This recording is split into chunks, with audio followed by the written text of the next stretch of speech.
Hello. Disorders.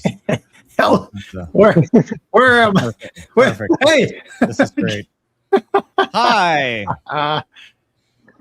perfect, dude. We brought a guest on today. Hello, T-Bear. Super controversial. Hello, T-Bear. Hello. Hello, everyone. How you been, T-Bear? I've been good. Been working hard, though. Yeah. Tell the kids at home what you do. I'm a crop duster, aerial applicator. Aerial applicator. Yes, he Yeah. was telling us about his loads today, and we're excited to hear about them. 25. 25 loads. One day. Yeah, that I put out. He didn't receive them. He put them out. Right. Yeah, so we brought T-Bear on just for this one segment because he always has something to add with his many careers as a pilot. And this one is the AFSOC AIB report is out from not too long ago where they crashed on the in the air. Doug, I'm gonna have Highway. to Crashed on remove the you. highway. There we go.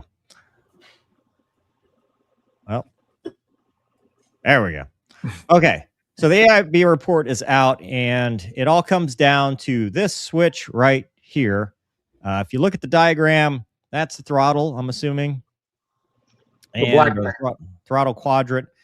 At the circled in red is the fuel shutoff valve that moves clockwise to shut off. And behind it is a fuel tank valve lever that is a push-pull silver lever. I wish I could zoom in more, but you just can't on this setup. So that's the setup for what we're talking about. There it is. There's a better. They even measured it.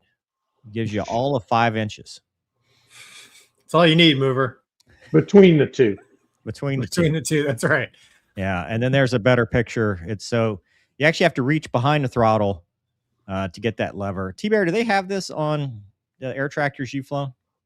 Well, we got the red one, but not the other one, because the other one, so the 802U has the hopper.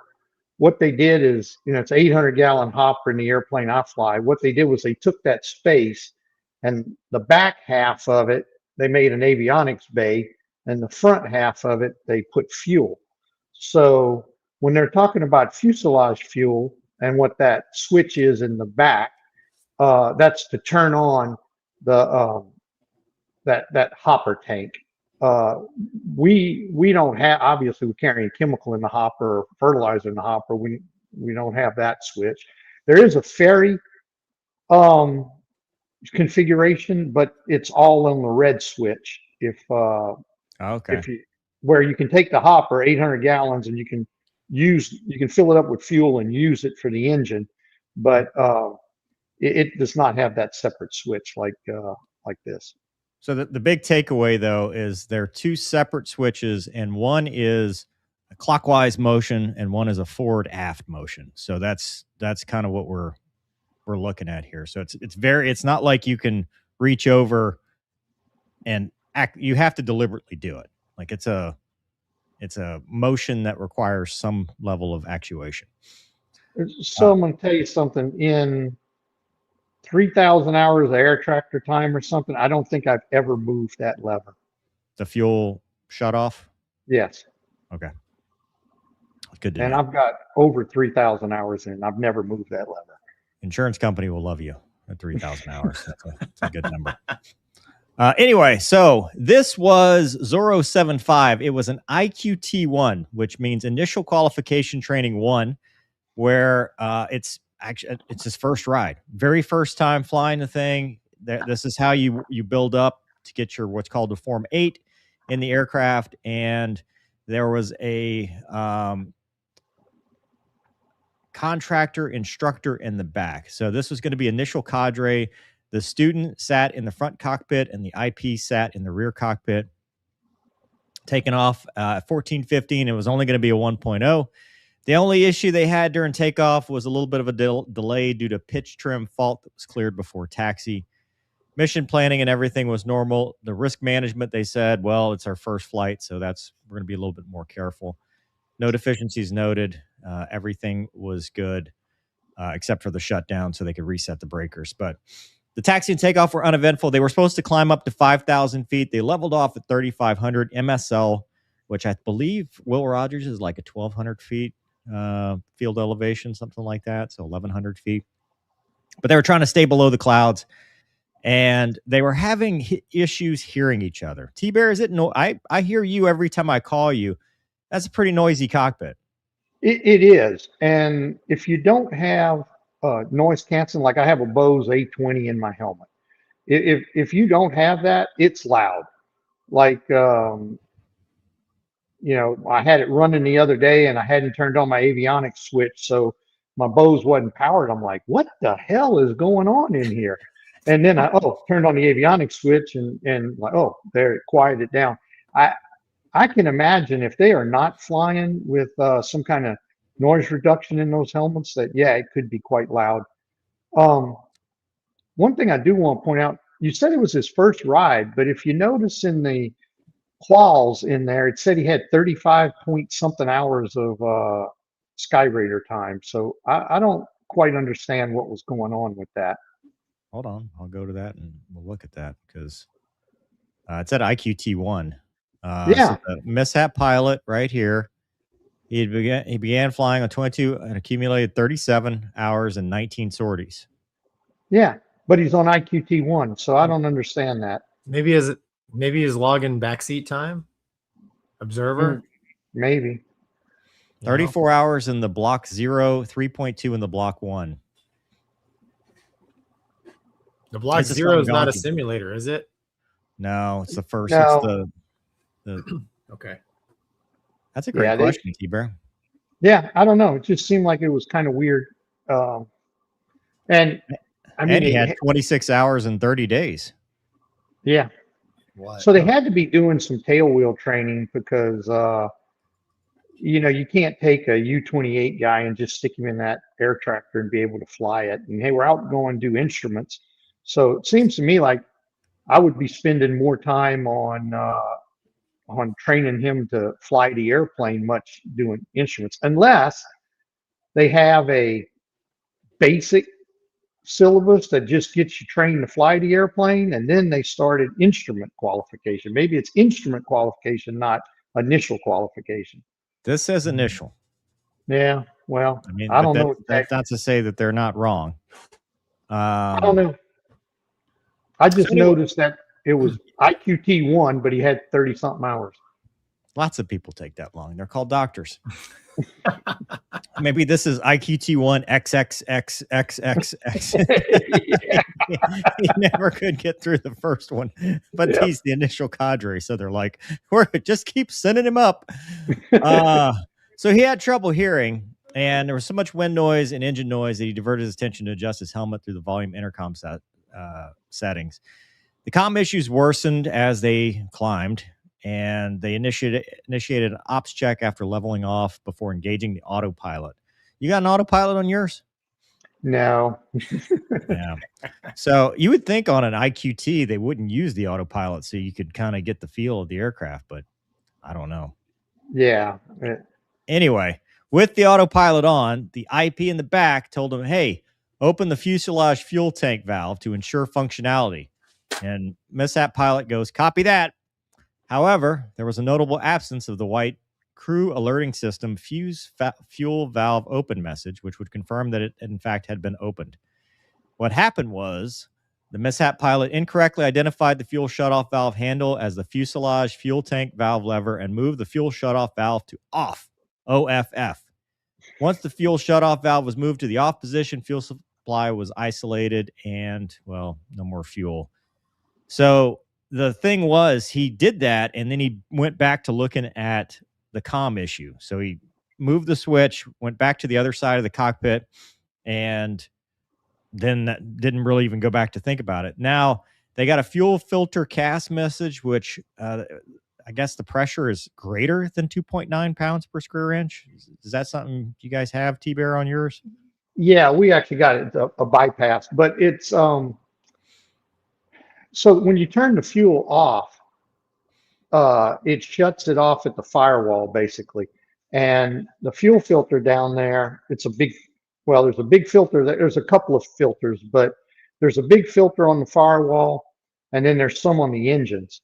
And we don't have the cast messages like that. We either got, well, in some air tractors, you got a bunch of lights. I have a MVP 50, which is a kind of a glass engine monitor.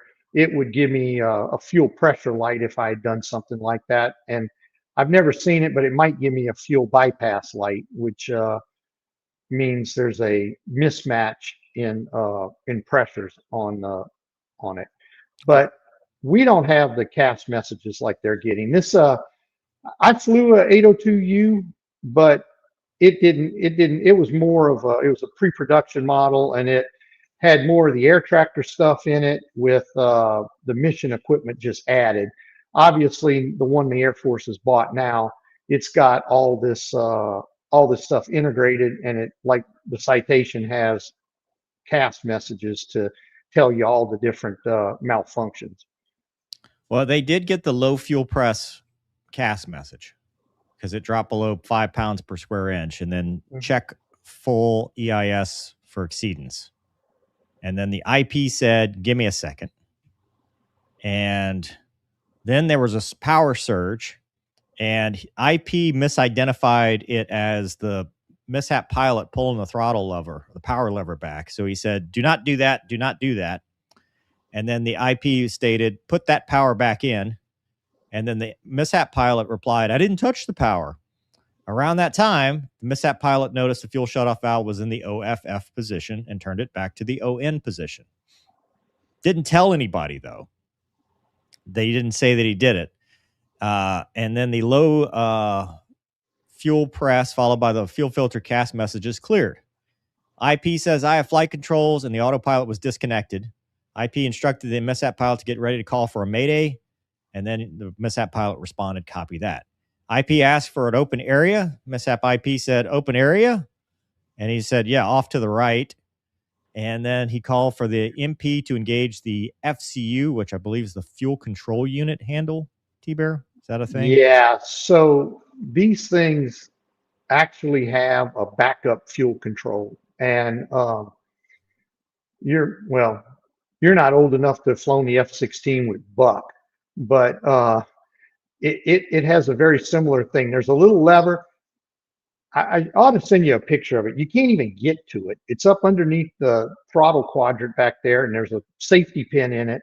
You have to pull that out, and then essentially what it does is you move the lever, it gets more gas, might over temp, pull it back, gets less gas, and it's to operate the engine if you have a fuel control malfunction. The thing here is, I don't know why he went straight to that. The fuel pressure, first of all, as soon as you get a fuel pressure light, I would have turned the boost pump on. And then any kind of power loss, the thing is ignition to continuous. So that's one thing they teach you in the airplane. Any kind of power hiccup or even a fuel pressure hiccup, it's boost and ignition on. Like sometimes you're running a little low on gas, because the way the air tractors are built, if either wing runs out of gas, the engine will quit. And it has a header tank in the middle, and I don't understand why it does that, but it has happened to a bunch of people already. And like when we're flying, if we're doing racetrack patterns, a lot of times guys will put in a little extra inside rudder, and that throws all the gas to the outside wing, so you'll get a mismatch in fuel where you'll have more fuel in the outside wing than you do in the inside wing.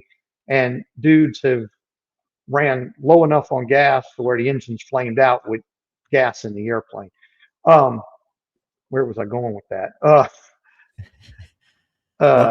You were talking about the fuel control bypass. Yeah, FCU override. Yeah. Oh, yeah. So any engine hiccup. So like if you're doing that, if you're running around, you got a boost light on, you would go, or a fuel low light on, you turn the boost pump on, and you would put the ignition in continuous, just in case it had a hiccup on fuel flow. It might relight. And it's also the immediate procedure for engine power losses, boost pump on, ignition to continuous. And that, when they had the light, they probably should have done that. I don't know what the Air Force caps is on it, but that's what it is in the civilian world. And that would have maybe, if he had turned the fuel back on, it maybe would have got a relight. Otherwise, it's not a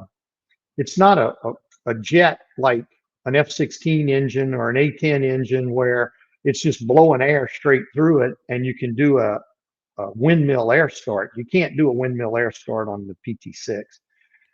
So you'd actually have to crank it. And if it didn't immediately just light up on its own, you'd actually have to go through a start procedure to crank it. Well, so they didn't. They did call Mayday, Mayday, Mayday, and then there's audible distress noises as they impact the ground. That's the figure for, you can see the indication of the issue, fuel filter, all that. The prop indication continues. There's a torque spike accompanied by a rapid reduction in prop RPM to 0, consistent with the prop hitting a utility pole, guy wire, and a barbed wire fence. Prop blade was bent by the wire strike, and the wire wrapped around the propeller hub and engine. Here's some more figures that show that the engine, what it was doing. So oil temperature climbed slightly. NG decreased below 10% as the engine continued winding down, but it never windmilled. It never was in, they never feathered the prop. So they hit the trees, signs, utility pole, barbed wire fences. There's a big stop sign that they took with them, and they stopped and egressed. And once they got the Mayday, another aircraft was able to assume on-scene commander and saw that they were out. And it says no injuries were reported. No injuries were reported with the two. So they looked at maintenance. They looked at structures. That's what the mishap aircraft left wing. Boy, that's a tough aircraft. I mean, for what happened, it's still pretty tough. There's your wingtip, T-Bear. Yeah. Hey, your tires. I thought about you when I was looking at this. This is what, a tire? Yeah. Yep. And you see all those brakes? I was gonna say, look at those brakes. It's got like all the pistons. Yeah. Yeah. So anyway, there's the qualifications. The MP was an unqualified pilot who began flying it on 22nd August 2025 and 37. Like, this doesn't make sense to me, other than the fact that he previously was qualified in the U-28 and PC-12. So he was new to the community, which it's a new community. And the instructor pilot had a bunch of hours and was flying the OA-1, B-300, B-200, DHC-7, and the rotary wing aircraft. The only thing else I'll add is when you go to the preponderance of evidence, and this is to your point. So they blame the fact that it was the mishap pilot that misidentified the fuel shutoff, didn't tell anybody, so there's no communication. And even when they realized something was wrong, didn't communicate that. But then also they say that the ineffective task prioritization, he disengaged the autopilot, took control of the aircraft. He directed the MP to override the fuel control unit, made a Mayday distress call to approach control, and prioritized the emergency landing instead of attempting to execute the caps. Initial cadre routinely simulate caps, which are critical action procedures, which are like bullface, while practicing emergency landing patterns. And given their altitude of 2,300 feet AGL, the mishap crew had sufficient time to execute caps from memory. What do you think about that, T-Bear? They might have got a start. From 23, this thing does not glide very well. But if you feather the prop and 2,300 feet, you probably got a couple of minutes, and you should be able to start that engine in 30 to 45 seconds. I think the biggest issue here is the guy in the front not saying what he did. And I think the guy in the back interpreted, so missing that piece of information that I shut the fuel off to the engine, he's thinking I need to go to some backup fuel control.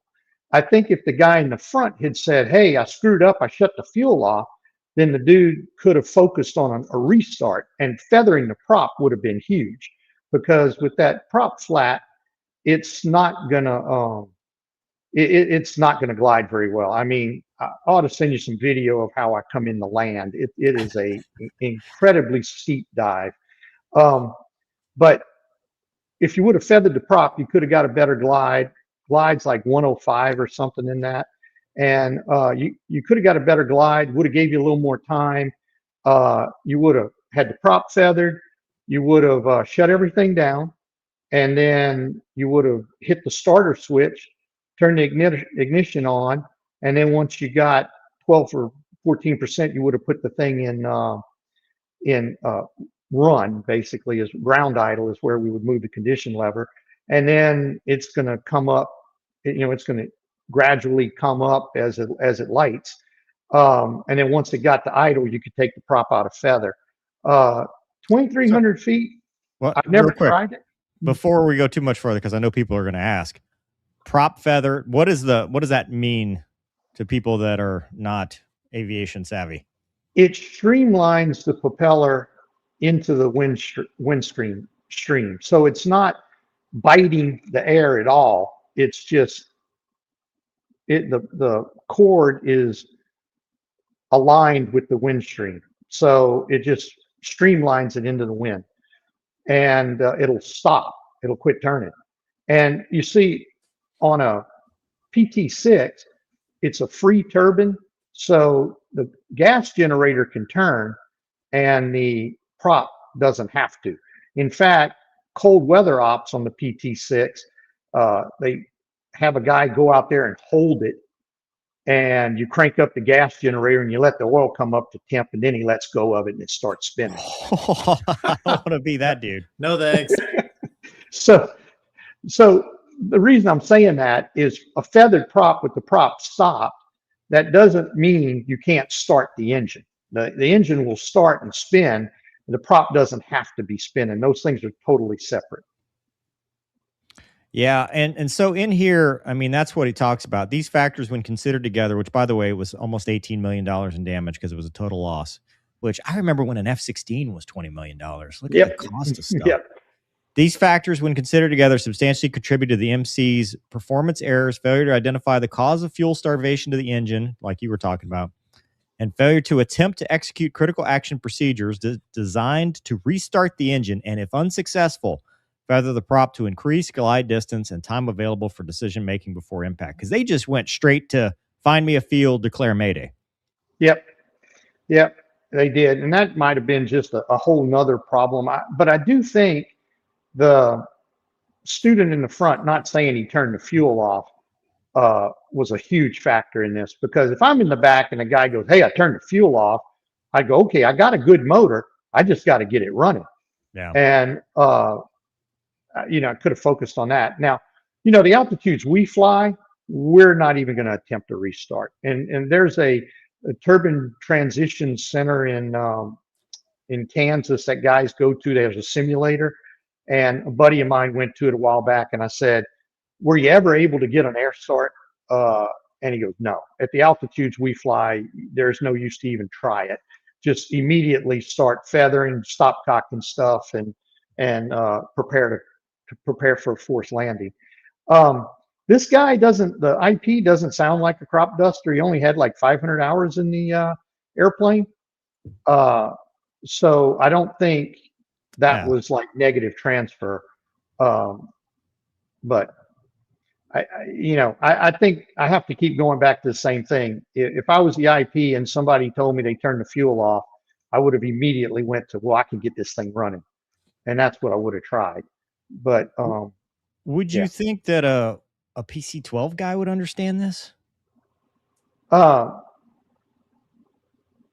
don't know. Because in the PC-12 a PT6 too? It is.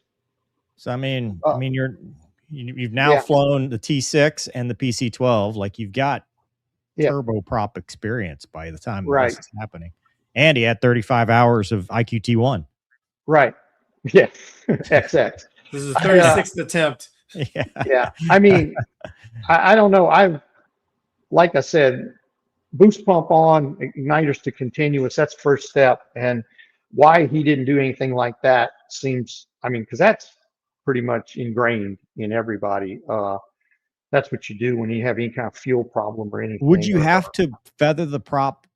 Like, could he have done those two things, not feather the prop, and the engine started running again? Yes, he could have. I actually looked it up. The air tractor emergency procedure for an air start is to actually feather the prop while you're doing the air start. But I don't know what the Air Force's caps are for that. I think the reason they do that in the air tractor is it's going to give you longer time in glide. So if you got the prop feathered, you'll have a little bit more glide time while you're trying to start the engine. Because with that flat prop, I mean, you've flown controllable pitch airplanes, and it's just when you flatten out the prop, it's just like hitting a speed brake. Yeah. And yeah, so I did look that up. The air tractor procedure is to feather the prop. And one of the things they also talk about is the airbags, which I didn't know it did not deploy. Yeah, because they said they didn't get enough G-force. Right. Yeah, so it's our shoulder harness. The two that come down have airbags inside them. Oh, okay. It's not like side curtain or something. It's just, unless they did something special on the 802U, but I doubt it. It's just a AM safe or something like that. And it's got some cartridges behind you that will fire and inflate the bags. And it's all, I don't remember the G impact. I want to say it's 12, but I may be making that up. That's going to hurt. I mean, so you think the Air Force not running noise canceling? That's what surprised me, is they're having so much trouble with noise. Yeah, I mean, well, the big airplanes all have Bose. That's what I'm saying. Or David Clark or something. Well, we never had them in our helmets. We had, we had the, what did they call it? The Aces. Not the Aces, but the other one. The one Romeo made. Yeah, I never got that one. Oh, had the Access. Access was ACCS. Yeah, that's not the ones. I can't remember what the other ones were called. CEPs. No, CEPs are the old ones. That's what like helicopter pilots use, because those are the ones you got the foamies on the end. Yeah, these aren't foamies. So they're molded. Yeah, it's what happened. What was after the? Yeah, I don't remember. I went from the Access to the mold to the kind of like the CEPs, but those would help a lot, I'm sure. I tried flying with them in the air tractor CEPs without really any noise canceling, and I ended up I live by my noise canceling headset. That thing is just a loud ass airplane. Oh, and we got blow on you. Well, we got a U-28 guy. He says air start is PCL idle, condition lever cut off, feather, starter on, NG stable, condition lever ground idle. Yeah, that's pretty much what the air tractor one is, except the air tractor one has you turn it all off first. It goes idle, condition lever off. Well, he said, he didn't say off, but cut condition off lever. Oh, cut off. Yeah. Okay. Those are separate things in the air tractor. The feather is on the prop control and the cutoff is on the condition lever. So you'd have to do those separate. Yeah, so it's not like the T6 that it's just one throttle. No. Controls it all for you. Does it have a FADEC? No. Okay. No, it's a hydromechanical fuel control. You don't think with the ICAS messages it suddenly has a FADEC too, like the Air Force version that's $20 million? They put a... Maybe they did. I didn't look too good at that. I bet they pulled the air conditioner out. Because you got an air conditioner in yours, don't you? Oh yeah. Yeah. I'm sure you they need that thing. Figured out a way to pull that out. I don't know. T-Bear, you got anything else on that one? No, I think if the guy would have said what he did, the IP would have focused on starting the airplane. I think it was marginally possible that you would have got an air start done. And I mean, 2,300 feet, yeah, maybe. And you would have been getting low to the ground by the time you got power. And you see, and that's the problem. Are you going to screw around with the start and not pick a place to land? You know, this is, you got to, at some point, you got to give up on the start. And the start's not as simple as it is in some of the fighters we flew, where you just throw it in idle and let it start. You're actually going to have to hold the switch up while it's spinning. So I think it would have been a 50-50 shot whether it would have got a start or not. Luckily for me, I don't have to decide that. I don't have to try to screw around with an air start, because at, you know, below 500 feet, you're never going to get one. So I'm just going to be picking a place to land. Would you have time below 500 feet to feather the prop? Yeah, feather and dump probably, because you dump the load, which would help tremendously. They Always can't do does. that, obviously. Yeah, always helps to dump the load. Yeah. 25 a day. 25 loads a day. Gonky, you got anything else? I mean, having spent quite a bit of time as an instructor in tandem seat airplane, there's a certain level of trust that has to happen. So there's switches, then at least in F-18, it sounds like in this airplane too, there's switches in the front seat that don't exist in the back that are important. I couldn't shut the engines off in the back of a Hornet, right? The student up front had to, like the wings. I didn't have anything to control the wings, the anti-skid, stuff like that. So, you know, I always emphasized, like, we got to verbally, like, announce those things. If you move the switches, even accidentally, I need to know about it because of things like this. And that's just kind of, at a certain point, it kind of becomes a little bit unspoken in the tandem seat world, I would think. You know, a lot of my students, all of them came from T-45s. But, you know, in the T-37 and the Tweed, the IP could see all the switches I was flipping, and, you know, there was nothing to hide. But there is some trust, man, with the tandem seat airplanes. So coming from U-28, even the instructor, I think, right, he came from some side-by-side kind of flying experience. Maybe that wasn't quite ingrained in their brain. But I think T-Bear nailed it. In my mind, the instructor, as soon as the engine lost power, the first thing he told him was put the power back. And so that tells me he thinks there's something wrong with the power control, because then he goes right to trying to manually, you know, bypass the I thought it had a FADEC, but and of course that doesn't work. So the fact that the front seat pilot, the student, never communicated his actual actions, I think led the instructor down the path that he went. You know, in my mind, good on him for taking action immediately, because I would think there'd be a startle factor cruising along in a brand new airplane at 2,000 feet AGL, and all of a sudden, right, like the engine rolls back. There's probably a couple seconds of time compression. So at least they took action. You know, wasn't for the book. They walked away. We can all learn from it. You should always do the bold face. They call it caps, right? Cap items. I wonder why. That seems like a single engine thing. Like the Viper was caps. Was it? You know, the 38's boldface. Like I wonder. Boldface. I wonder if that's a single engine thing in the Air Force. T-37 was boldface. Yeah. And 38, 37. Yeah. What was the T6? It might have been hell, I don't know. Yeah. Been a while. Yeah. So I'm not sure the 802U does not have a FADEC. The 802U I flew did not. It had it's a 67F with normal controls, a throttle, a prop, and a condition lever. I didn't look at that picture good enough to see if there was a prop control in it, but can you look at the picture and see that? Maybe.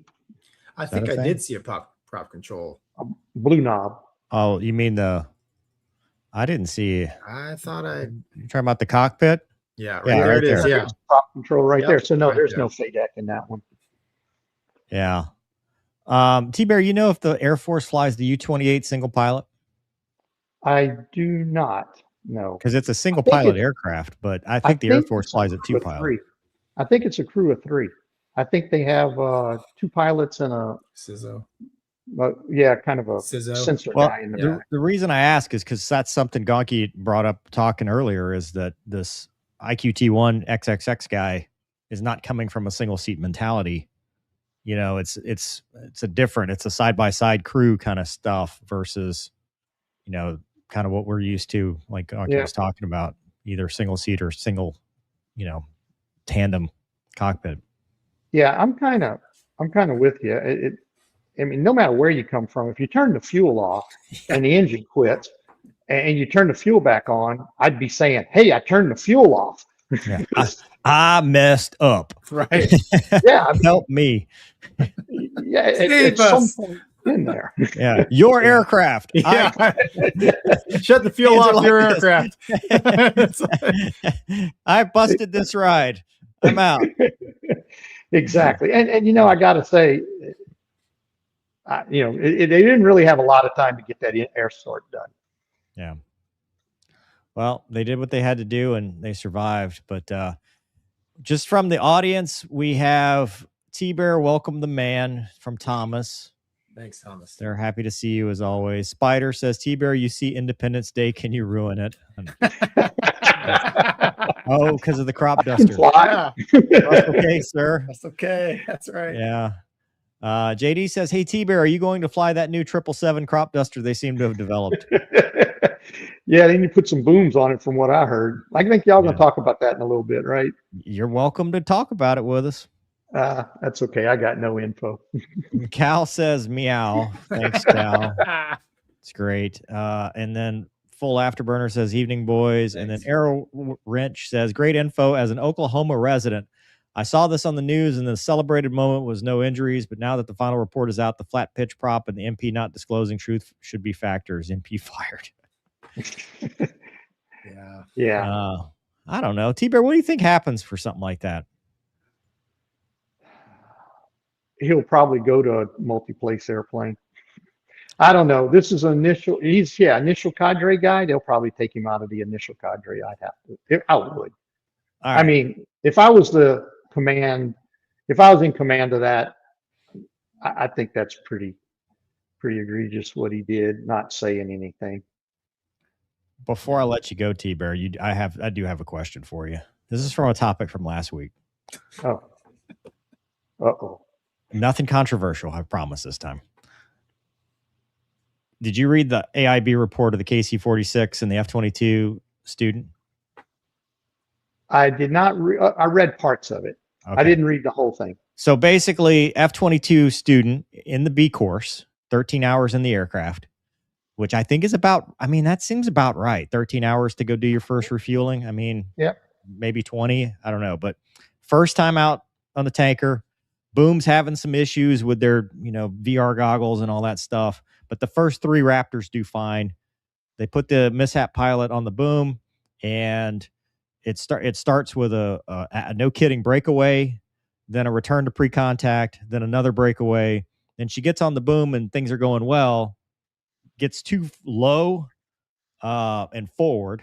So they keep giving her the up and aft call. And then they direct a breakaway. And as they did that, they have nozzle binding, and he's got FCS inputs. And when it finally breaks free, runs up, hits the back, the tail cone. My question to you, because you were an IP in an aircraft that, both refuels up front and behind, is as an instructor, how far do you let something like that go? Well, obviously that was one too many. So I do perfect commentary. I do. I did, and hindsight's always 20/20. But to be honest with you, I did read a little bit of it, and I think those breakaways and everything prior to that were for being jammed up high and inside, which is the worst place to be. And this was no joke, 2 real breakaways, which are an emergency procedure. Right. I think was this at night? No.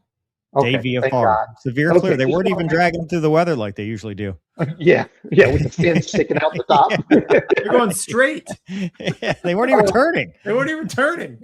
I think maybe in the reserves we probably would have went home.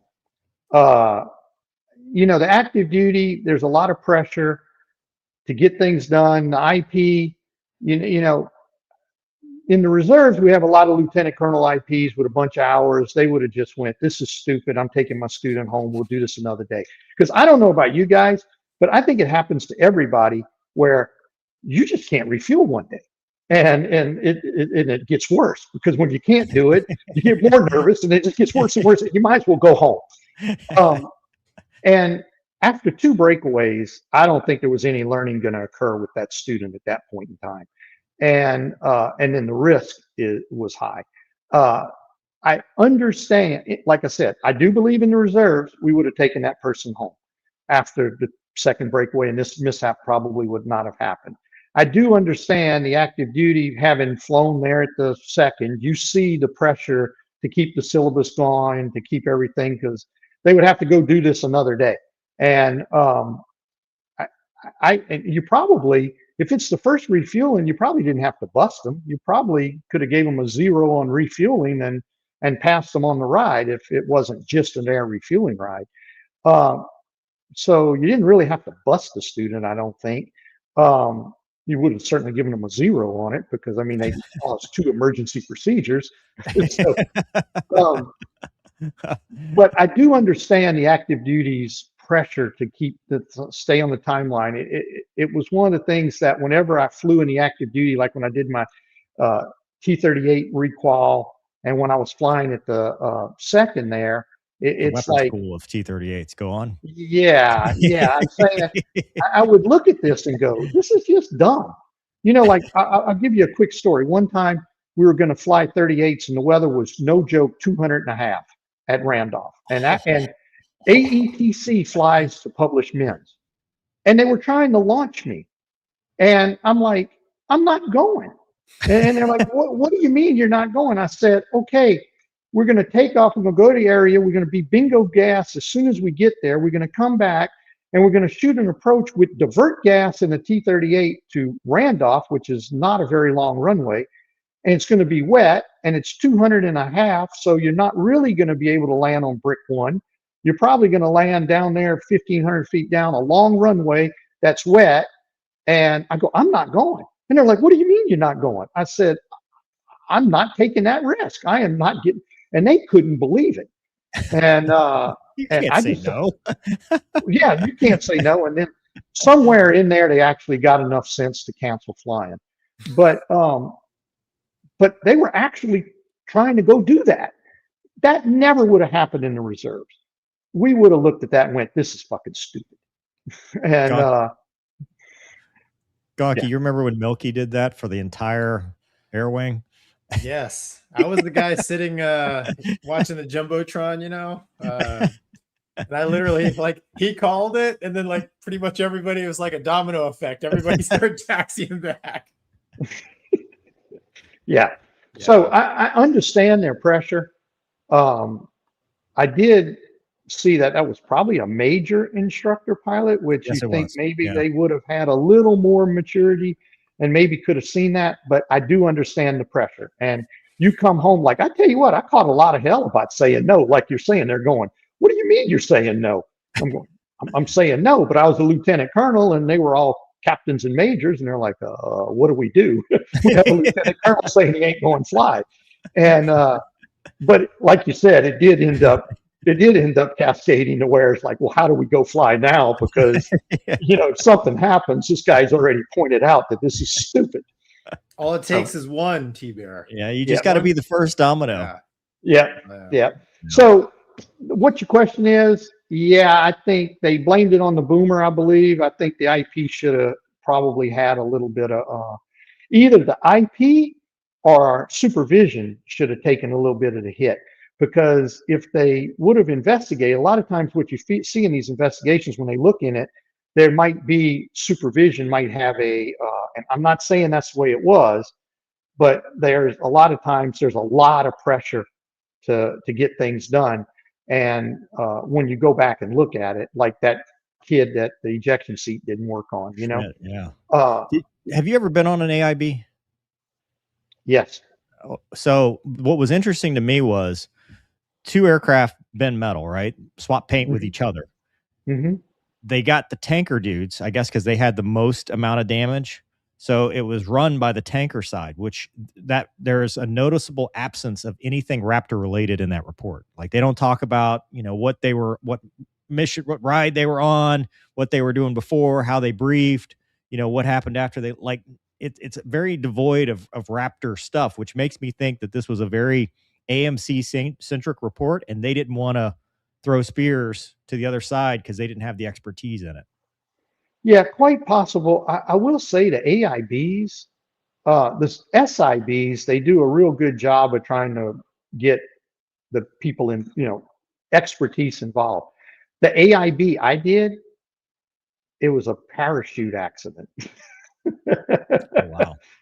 So I think AIBs, they may not be quite as diligent about putting, because I have seen a few AIBs that, A10s that the AIBs Viper guys, or vice versa. And whereas in a mishap board, you would have at least a pilot member on it from each airplane. Yeah. AIBs, they're not quite as structured. Oh.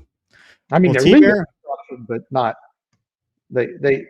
I just feel like my personal experience is they not so diligent about making sure it's all covered. yeah. A couple quick questions. Why not hire some civilian tailwheel IPs for transition? I think that's what they do. Probably what that guy was. Yeah. Yeah. He wasn't military. What's the hardest field either of you have had to put a fast jet down on? What made it difficult? Terrain, runway length, etc. Uh, The aircraft Short- carrier. Yeah. yeah. I was going to say Rosie Roads because it was like coral or some kind of runway and it got wet and that thing, the Oh, Viper God. was sliding sideways on that thing. That's probably the most difficult. Yeah. I can't. I have nothing. I mean, the T-38 on any runway for me was nice. yeah. Yeah. Gonky liked to pop tires. I would blow tires, especially if it rained. If there's paint on the runway, I'm going to blow some tires. Yeah, well, you could go flying 200.5 and land on a wet runway that's short. Because Randolph's like 7,000 feet, right? I mean, it's short. It is short. I don't know. Aaron says, "Hey T-Bear, welcome back. A lot of people might not realize PT6 doesn't directly connect to the prop, so it gives no help when milling the engine." Right. Yeah. That's what I said when I said it was a free turbine. Yep. And Thomas says, T-Bear makes them say no. Love it. Actually, he's the one that says no. Gonky, I'm going to let you read this. Well, that sounds like girls shouldn't be flying Raptors. That's not from us. I'm just parrot reading a comment from BJ Man 95. Yeah. You're probably not going to get any of those with comments. No, like after that comment. Hopefully my wife's Arrow Wrench says Mover F-16 engine preference, Pratt or GE? GE all day. T-Bear? GE. Yeah, Pratt and Wimpy, man. No, thank you. Although I fly a Pratt now. Yeah, but that's a Pratt turboprop. Like when it came to the fighter engines, Pratt's had a little bit of a history. GE's always been a little bit better. And the A10 had GEs also. And our T-38s had GEs. That's right. Well, T-Bear, we love having you on, man. Sorry you can't stay the whole time. We appreciate you as always. I kept you longer than I promised, so I owe you on the backside, but so to speak. No problem. It's good to see you, man. Fly safe. 25 loads, dude. Yeah, 25. I don't owe you 25 loads, but fly safe, T-Bear. We appreciate you, man. Come back anytime. Hey, no problem. You guys fly safe too. I'll see you later. See you, man. Right, see you. Bye. Bye. Wow. And hey, welcome to a new show, everybody. It's Monday.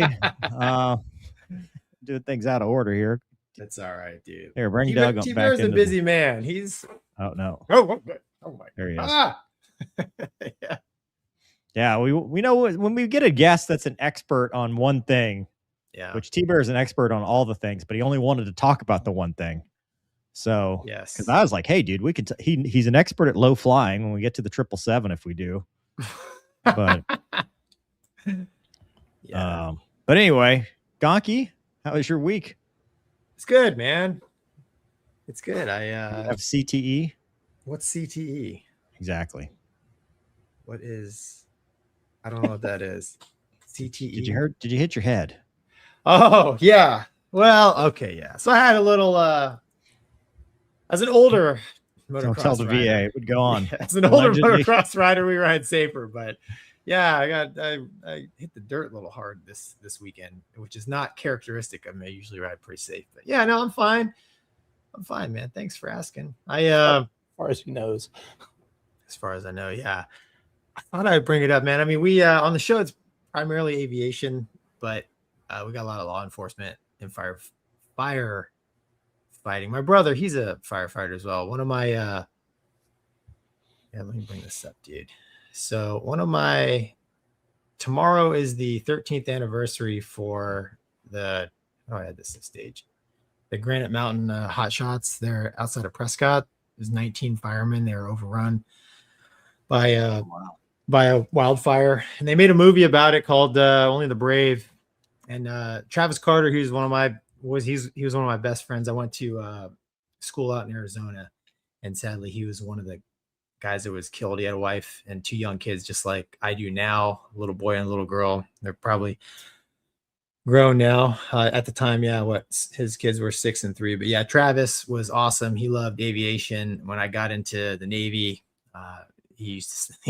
we used to talk about it because as kids in high school, we made remote control airplanes. We didn't have enough money to buy an airplane and the servos. So we took the servos out of our remote control cars, put them in an airplane. So we had 4 channels. Like I controlled the elevator and ailerons. He had the rudder and the throttle. Oh, wow. So like 2 kids in a trench coat. We were like, 14, 15 years old trying to fly this Cessna, and it worked, but we had no crew coordination, yelling at one another. We crashed it. It was a terrible crash. But yeah, sadly, he was killed, man. I was in Malaysia on the ferry in Penang heading to work, and I was just reading the news back in the States. I read about this terrible fire that killed these firemen. My brother, like I said, he's a fireman too, so I keep tabs on firefighting topics and news. And I just scrolled through and I saw his name. I just couldn't believe it, man, because Travis was a phenom, dude. The guy, like, he's 2 years younger than me, stronger than me, faster. Like, you could throw a football, he'd like one hand grab it. I mean, just his parents were awesome, man. Him and his family opened their home up to me in a really tough time in my life because after 9th grade, back in the 90s in Saudi Arabia, Aramco Oil Company, the company forced you to leave and go to school in the States. So I left home at like 15 and a half. Wow. You were like an exchange student. I was, basically. So I spent, that was really hard for me. I had to, you're away from you 15 and a half years old, you're gone from your parents, right? Not a lot of supervision. So, every year this time, I've never talked about it in the past, but he was an awesome dude, and it really sucks. The movie is pretty moving. There was only one guy on that team that survived. Wow. And but Talk yeah, about survivor's guilt. Jeez. Yeah, exactly. And it's in the movie. And then, not to bring the show down more, but hold on, dude. I got another thing to share here. Good buddy of mine. So we talked about, I banged my head riding dirt bikes. Well, let's see here. How's this right there? So that's Dan Sadowski. So he died 2011, June 27th, 2011. He was a lifelong mechanic. He was a chief in the Navy. He worked on Hornets, and at Naval Air Station Lemoore, he's the reason why we had 3 tracks there. We became good friends. He's the one that actually got me back into riding and racing dirt bikes. Sadly, man, his daughter died of cancer. So he was raising his grandkids, and like a year after his daughter died of cancer, he died suddenly of heart failure at 47. And it's just terrible because, his wife, the things that she had to go through. Dan was awesome. Like I said, he loved working on F-18s and riding dirt bikes. And it's just sad, man. Gone at 40. I'm 47 right now, so I can't imagine. But I just wanted to remember their names, man, because they were great people. And both of those guys influenced my life. So. Wow. Sorry, man. Yeah. So it's terrible. Yeah. Doug, how you been? I got angry at all my hair. Yeah. My week was not nearly as emotionally tough as Gonky's. Oh, losing hair is hard. Yeah. Especially At when least- it's out of anger. It's yours by choice. Right. Yeah. That was pretty much it. That was a high point in my week. Cutting grass, cutting hair. Wow. Cool. Well, I want to give a shout out to a dude named Elliot. And I'm not going to dox him with a full name, although he might be excited. We did Scraping the Coast this weekend, which, if you don't know, it used to be historically an event at the Coliseum in Biloxi where they would take all the lowriders, thus the Scraping the Coast, and do a car show. And then, they go to the drag strip and all that stuff. Well, it's a big event. And as big events go, law enforcement presence is high. So we fly it. And I flew that this weekend. And Elliot came out to our facility and he talked to, I didn't get a chance to meet him, unfortunately, but he talked to a couple of our TFOs and got some pictures, and they are really good. Check this out, dude. This is us. So that's one of the other pilots. I'm in the OH-58 behind it. And he came at right at, golden hour kind of stuff. And dude, this is like professional pictures. Cool. With the OH-6 launching, and we're on the trailer. I think we were about to launch to go to something. It was a very busy weekend. But yeah, it was just really cool. So Elliot, good on you, man. He said he's a fan of the channel. They came back. They're like, they know you and they love the show. I'm like, oh man, I wish I could have said hi. Mover, is that a big antenna? Is that a big comm antenna sticking out the front? That's wire cutters. So whoops. Oh, Wire strike protection system. oh, front end, bottom. Oh, look at that. Yeah, that's so if you hit a wire, it'll cut it before it gets to the, in Oh, theory, geez. before it gets to the rotor system. Okay, gotcha. Wow. Yeah, those are cutters, top and bottom. Nice. The cameras on the bottom, the night sun or the spotlight.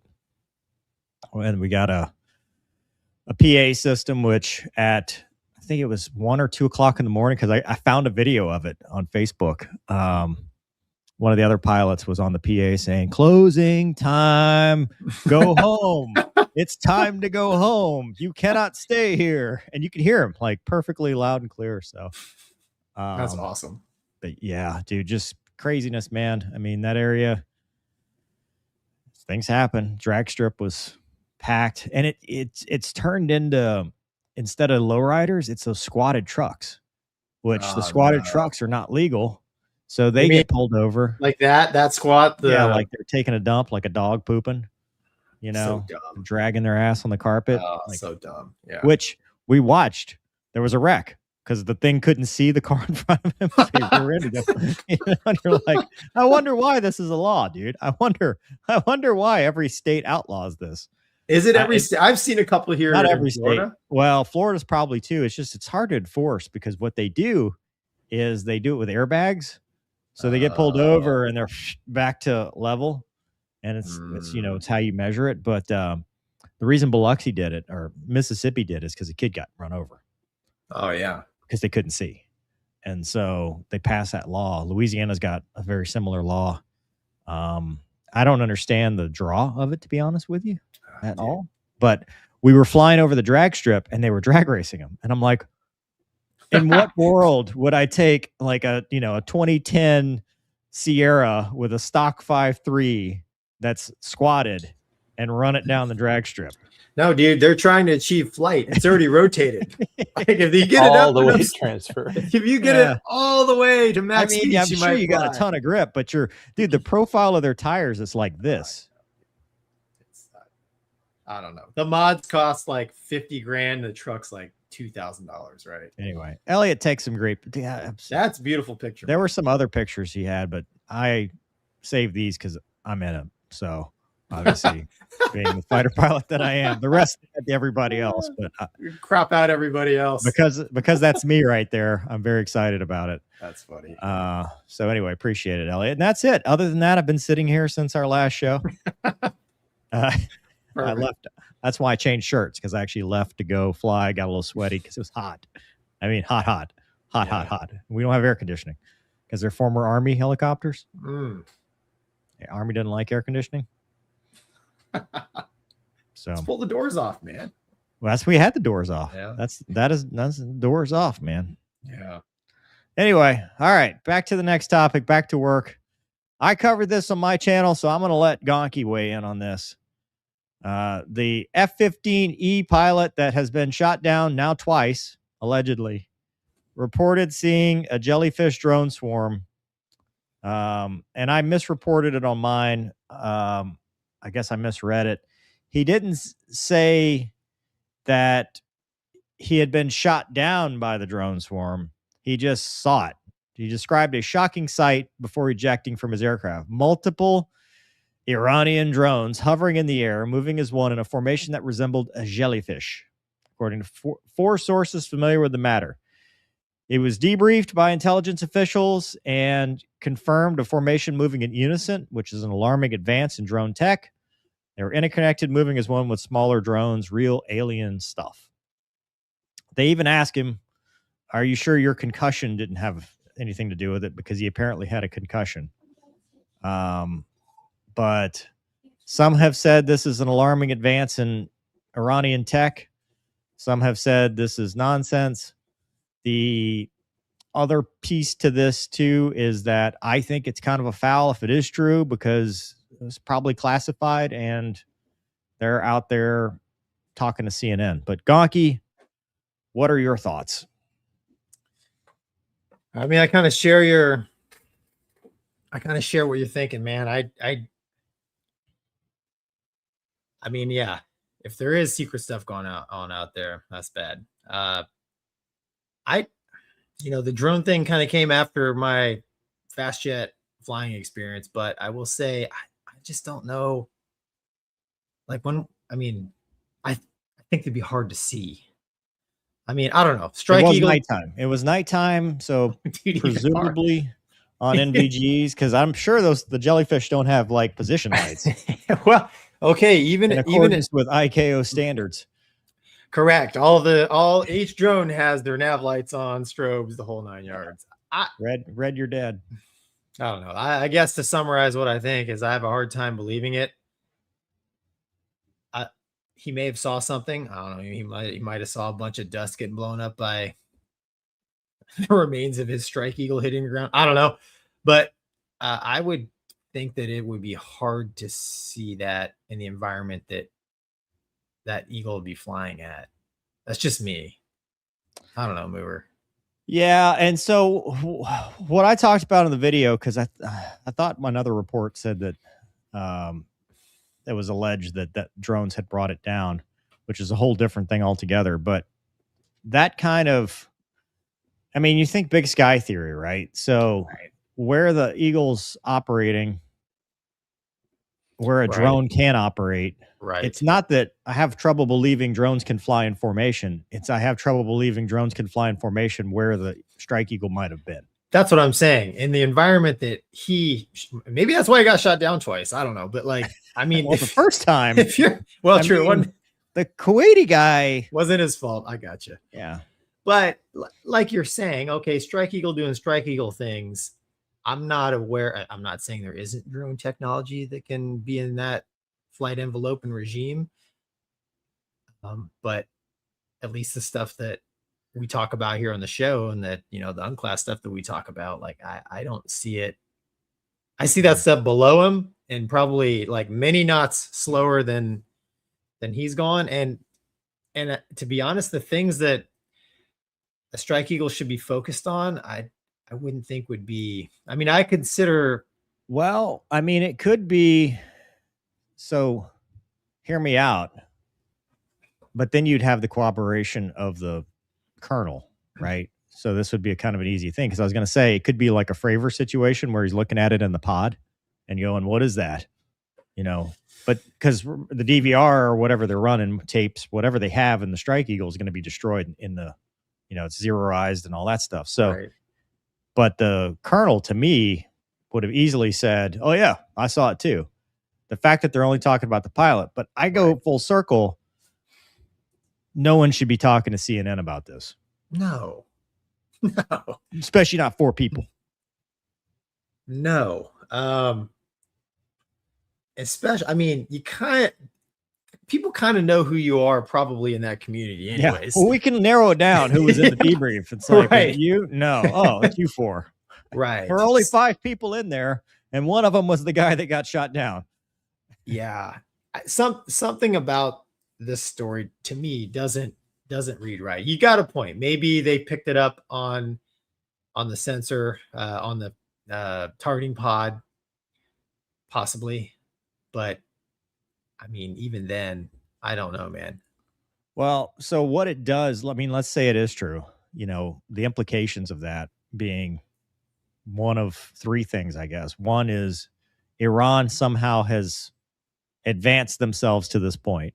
Right. Which is maybe. The other is China, Russia, who actually do have those capabilities, are using it as a test area for their weapons against us, which has happened throughout history. I mean, the best test for a battlefield weapon is the battlefield, right? So, well, dude, yeah. And the other thing is like, you see something like this, it's out of the ordinary. It's capability that you have never seen or probably been briefed about. You're probably going to key the mic and say something, mark the spot. Hey, boom, here we are. Well, maybe he saw it while he was floating in a chute. Maybe. He's so good at canopy visor mask, kit LP 4-line steer prepare, like, because he's done it so many times that it's all second nature. Dude, it's night, and I'm sorry, the goggles don't. They're gone. They don't. Yeah, they don't. You'll have the bracket.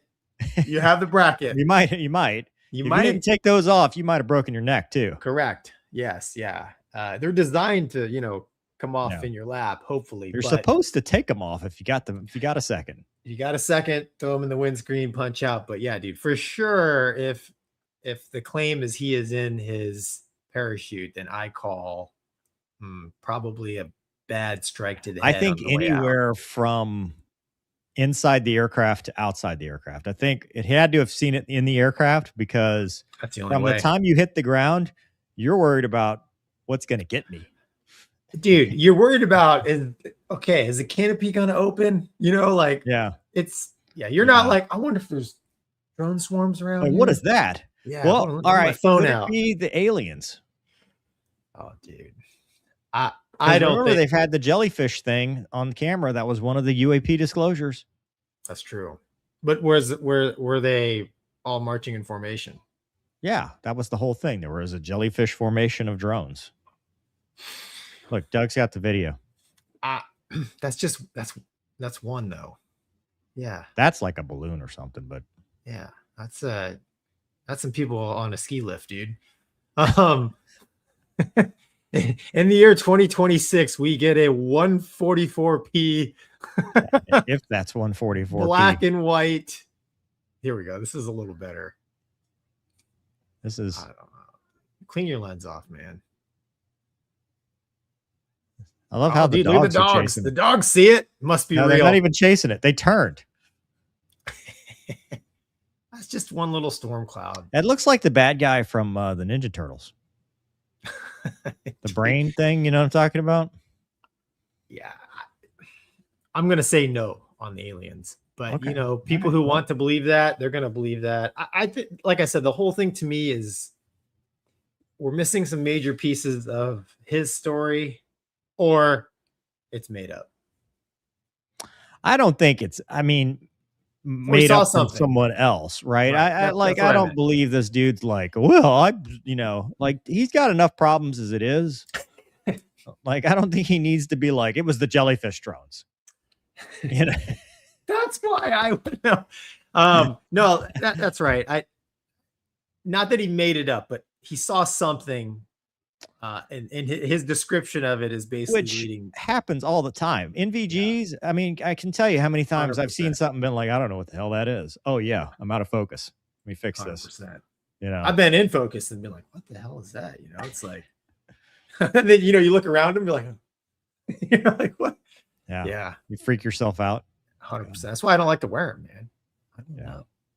Yeah. I don't, you know what? Hey, we're poking fun at this guy, but I'm just, you know, glad he's alive. And yeah, you know, if he really saw something, I hope if it's real, a real capability, hopefully it is in the proper channels and shut the fuck up. Correct. That's it. Yes. Not him. The four sources familiar with the matter. Right. Because there are still some hostilities going on over there. So forever. We don't every weekend. Right. Correct. So we don't want to put any from Friday to Sunday night. It's like clockwork. There's a small break, a couple hours for no, you're right. That kind of stuff. If it's a real capability, it needs to be handled at the appropriate level. Because, like I said, there's actually real stuff going on. Right. Because you got to think about it. We don't want them to know we know if we know. And if we don't know, then we need to know through the right channels and not on the Mover and Gonky Show. Loose lips sink ships. I remember. I bet there were some loose lips involved, but anyway. Why else do you talk to a CNN? Oh, anyway. No. Yeah. Oh, God. We've gone from one extreme to the next. It's confidential. Sorry. I don't know, but thank you. Thank you. Hopefully if Doug finds something.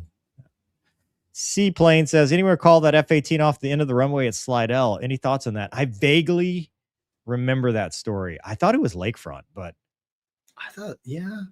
Was it an F-18 or was it I know an L-39 did it. Because Slidell's like a 5,500 foot runway. It was like for a fly-in or an air show, and an airplane went off the end. That's right. I remember that. It's 5,000 foot. It's 5,000 foot runway, which was the. Didn't we talk about it once? No, because this was like before I showed up at Strike Fatron 204. Oh, dude, I think this happened before you were like flying fighters. I think it was lakefront, wasn't it? I want to say it's lakefront, dude, because they were landing on the short runway. Yeah, I don't know. I vaguely remember something like that, but usually you land too long, too fast, too heavy. Right?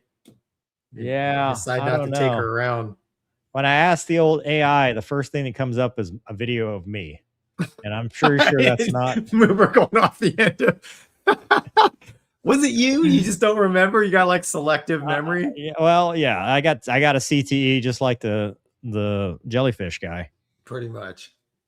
I do vaguely remember such a story, but I thought it was the short runway at New Orleans. You know who would know is Sully. Yeah, I think Skid. I think. Well, dude, T-Bear and Skid probably remember too. Probably not because New Orleans. Huh. Kevin says, sadly, we just lost 3 firefighters in an overrun on a wildfire in Utah. Yeah, I'm sorry to hear that. Yeah, sorry, man. Firefighting is a dangerous business. Yeah. Fire is scary. Mach, wow. Thank you. Thank you. I was depressed after Germany's devastating loss in WC26, a round of 32, but just showed up and heard Gonky's tribute to a few fallen, puts all in perspective. PS 5 Jaegers in plus 3 Biers. I understood none of those words except Shane Van Gisbergen won at NASCAR this weekend. So that's as foreign as I get. Jeez. He's actually my favorite NASCAR driver now. Really? Yeah, dude, he's cool. Okay. He's got the accent, kicks a rugby ball when he wins. Makes me Nice. feel cultured. Full Afterburner USA says, guys, the trucks are just aero braking. Don't be mean. Yeah, but you're drag racing. You're supposed to increase your speed, not decrease it. My truck aero brakes at all times. It is a brick. Thomas says, Mover, a Chips remake, and you weren't in it as the Hilo pilot. What the heck? There's been another Chips remake? Or more recently? I think when that remake came out, there was no Mover flying helicopters, but I am available for an Airwolf remake as the helicopter pilot known as Mover Fellow Hawk.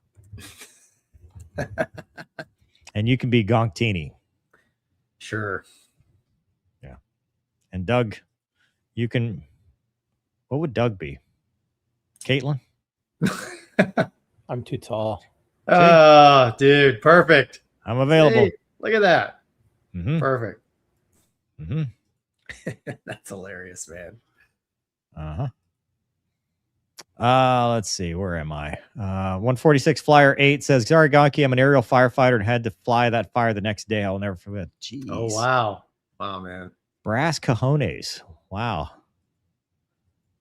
I wonder if he flies the KC-10 or the DC-10. That thing. You ever seen those guys? Yeah. I think in the movie, man, they had they had 130s there. I don't know what they had for real. Fly Monkey Fly says, wow, Gonky, that's tough. Sorry for your loss, bud, but you honor your friends in such an awesome way. Beautiful. I can appreciate it. Thank you for opening up and sharing. Till Valhalla. Thanks. Appreciate that, man. Currently confused country says, jellyfish just sit in the ocean waiting for prey. It totally makes sense to have drones looming in the sky, just like a landmine waiting for its prey. The problem with that is what's called the big sky theory. Yeah. Because, like, you would need to saturate the air such that they couldn't just go, whoop. You know, I mean, yeah, the proxy fuse would have to be like a mile. All of it. Like, yeah, like it's all of it. Yeah. We talk megatons. You'd have to have some super serious deep intel of exactly where the targets are going to be passing by. Yeah. Yeah. It becomes like a T-38 rejoin. You miss it, it's over.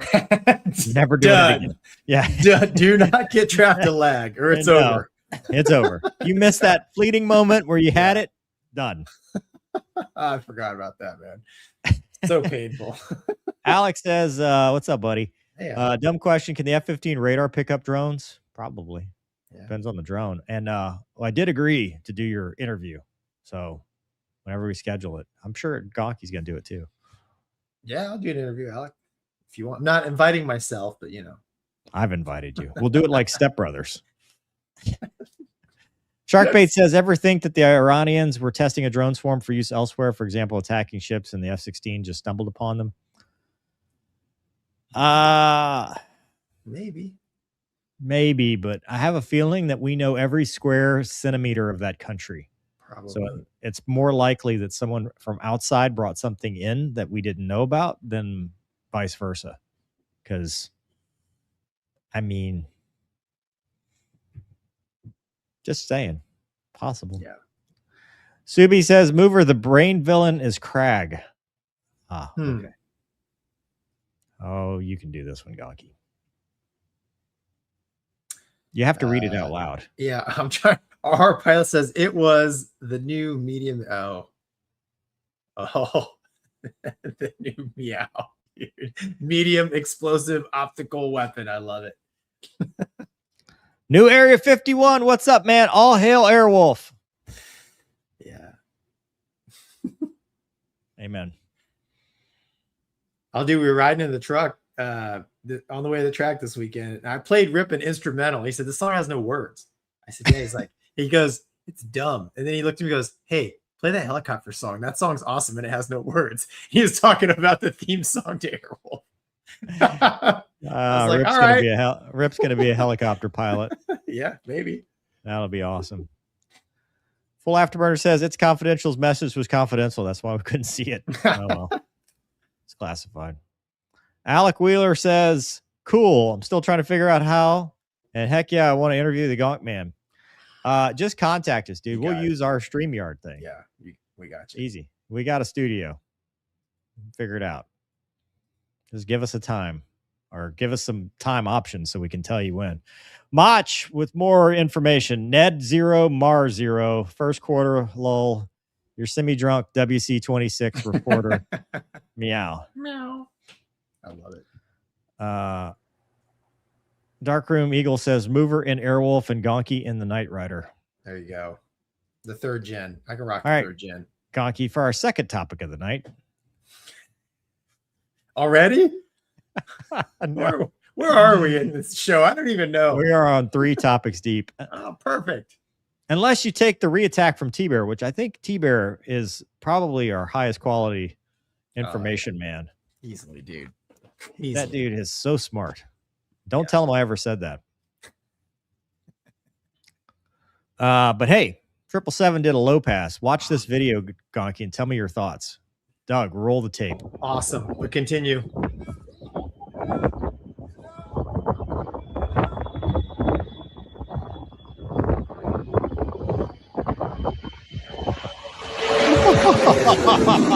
Oh, Inches. nice. Look at the dude in the nerd uniform. Real nice. And the helicopter. So apparently, it has come out. This has happened. Yes. It has come out that they were filming something. That's why there's a helicopter out there for a promotional video. So what this was the owner, I guess, of a company that does the reconfigurations for Qatar Cargo. And they went to, where was this, Doug? It's something Bay in Texas. In Texas, yeah. And flew to this. There you go. Horseshoe Bay Resort Jet Center in Texas. They did a low pass. It was November 705 Delta November, formerly from Delta Air Lines in a 777-200 LRF. It was a symbolic flyover for Jet Ran, the airframe's owner. While the flight concluded safely, the incident is likely to draw scrutiny. Do you have the flight aware, Doug? Oh, no. Do you want that one or another one? Well, click on it and see if it has the click on it. Oh, it doesn't have that? No, it doesn't give me anything. No, I want the one try that some has other ones. it shows the ADS-B altitude was 0. It's pretty close. Yeah. They almost tied the world record. I mean, it depends on all you what the can field do. elevation is there. I mean, they might have actually been Well, yeah, that's what I'm saying. The ADS-B altitude was the field elevation.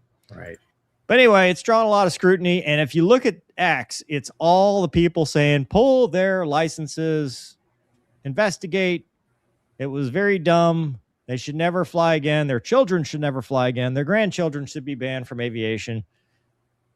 I ask the man, the myth, the legend, Gonky Fighter, what you think. While Doug pulls up the ADS-B info if you can find it. Well, my initial reaction is like, man, that is a really sweet flyby. I can see why people are angry, because people are just angry about everything these days.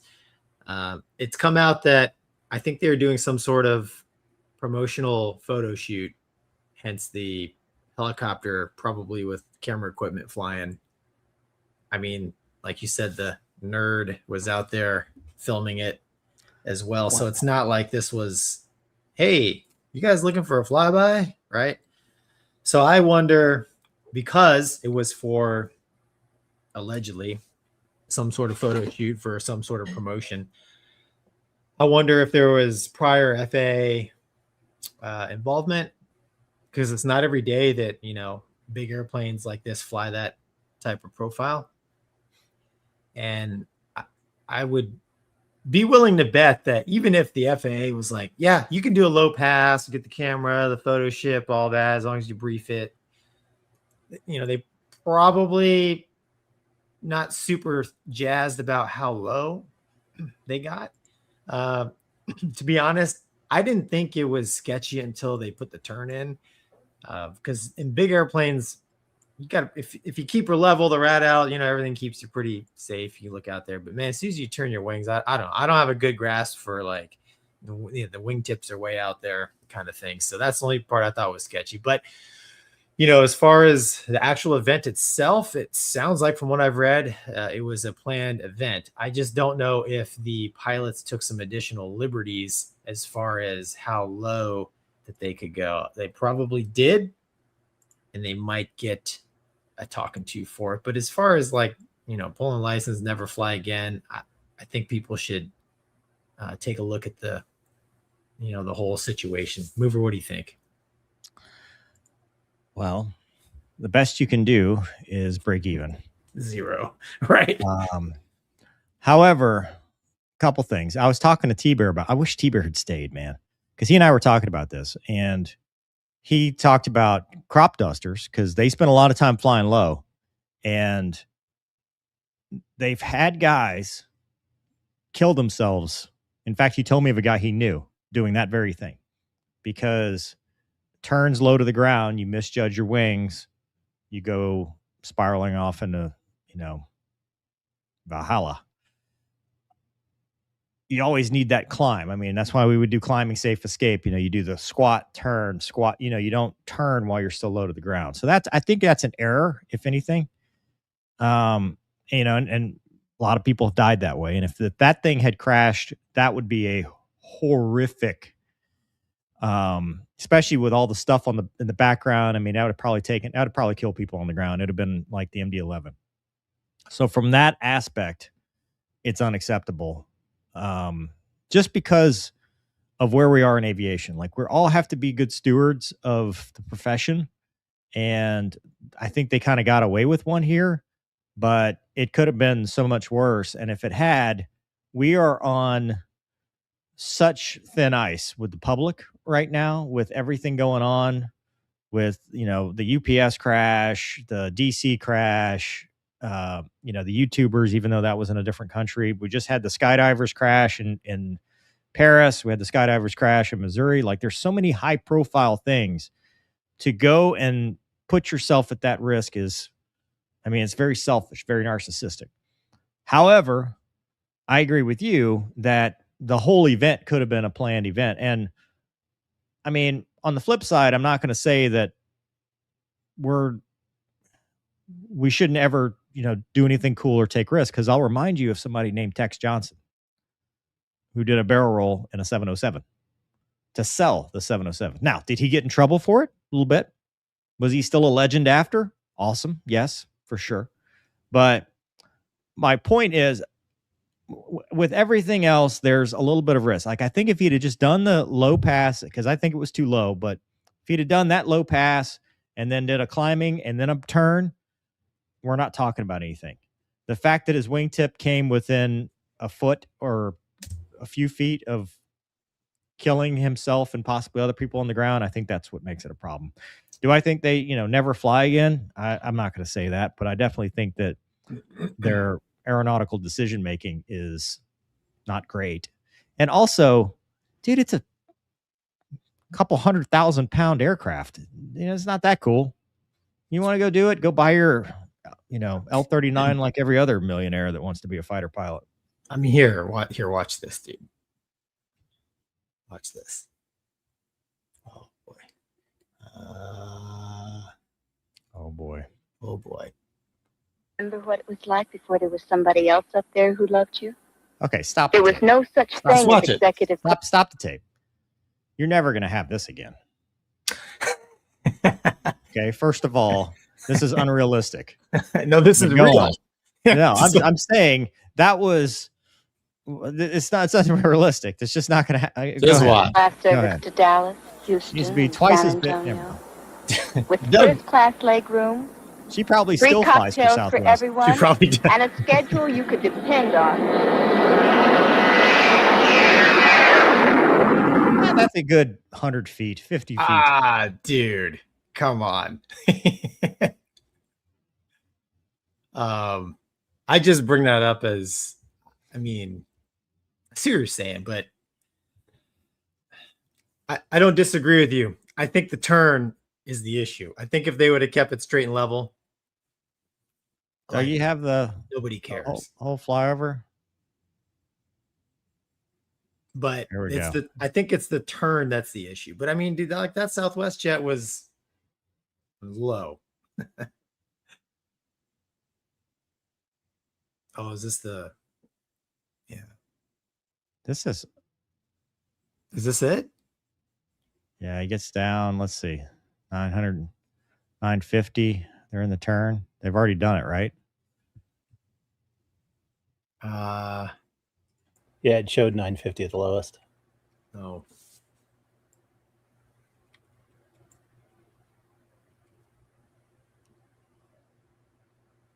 The field elevation is 1,080 feet.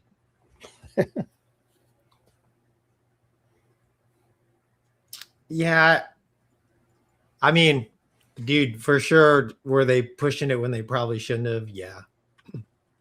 But like I said, because the chase ship, the profile that they're flying. Yeah, 1,070 feet with it's a 5,977 foot runway with 4 foot of rising terrain. Yeah, I mean they're going to get talked to, but I think it's the turn, man. The turn is because I mean there's no denying that wingtip, and like you said, man, and it's like I mentioned, I don't have a good gauge, good feel for your wingtips out there. No, dude, taxiing, you don't have a feel for it, much less at 200 knots. Exactly. It says cool, deer in the vicinity of the runway. You imagine if they hit a deer doing that? Oh man, yeah. Well, they're low enough; it could get sucked into the motor. Yeah, I would just say like there are levels, right? What you showed with the flight attendant, great, but I mean that is still probably 50 to 100 feet. This was not, and the turn made it worse. The turn is what everybody has problems with. Which me like too. Argentina, I'm like, man, like a 7.5 we watched. Wasn't that something like somewhere in South America? Greenland, Iceland is the captain's last No, flight. no, I think there was one like a low pass on the runway. Doug is playing this again. Yeah, see, there's the helicopter. Dude, that's unsad. I mean, sorry. Well, yeah, like should have kept your wings level, man. Just climb a little bit before you do all that. And I thought I'm sure he thought he was climbing, but you need to get a safe escape. Yeah. Dude, yeah. I mean, they were definitely pushing it. I mean, is it cool? Yeah, but I mean, hindsight, it's like, probably should have kept her level, climbed up, and then turned. Yeah, I don't know, dude. If you want to go do fighter stuff, don't do it in a 777. No, exactly, 100%, man, 100%. Yeah, you're gonna kill yourself. Stay in the envelope. Follow the flight directors. Yeah, autopilot on, auto throttles 100%. On. Yes, let it do its thing. Automation on. It's like Tesla, full self-driving. Just let it do its thing. Yeah, I agree.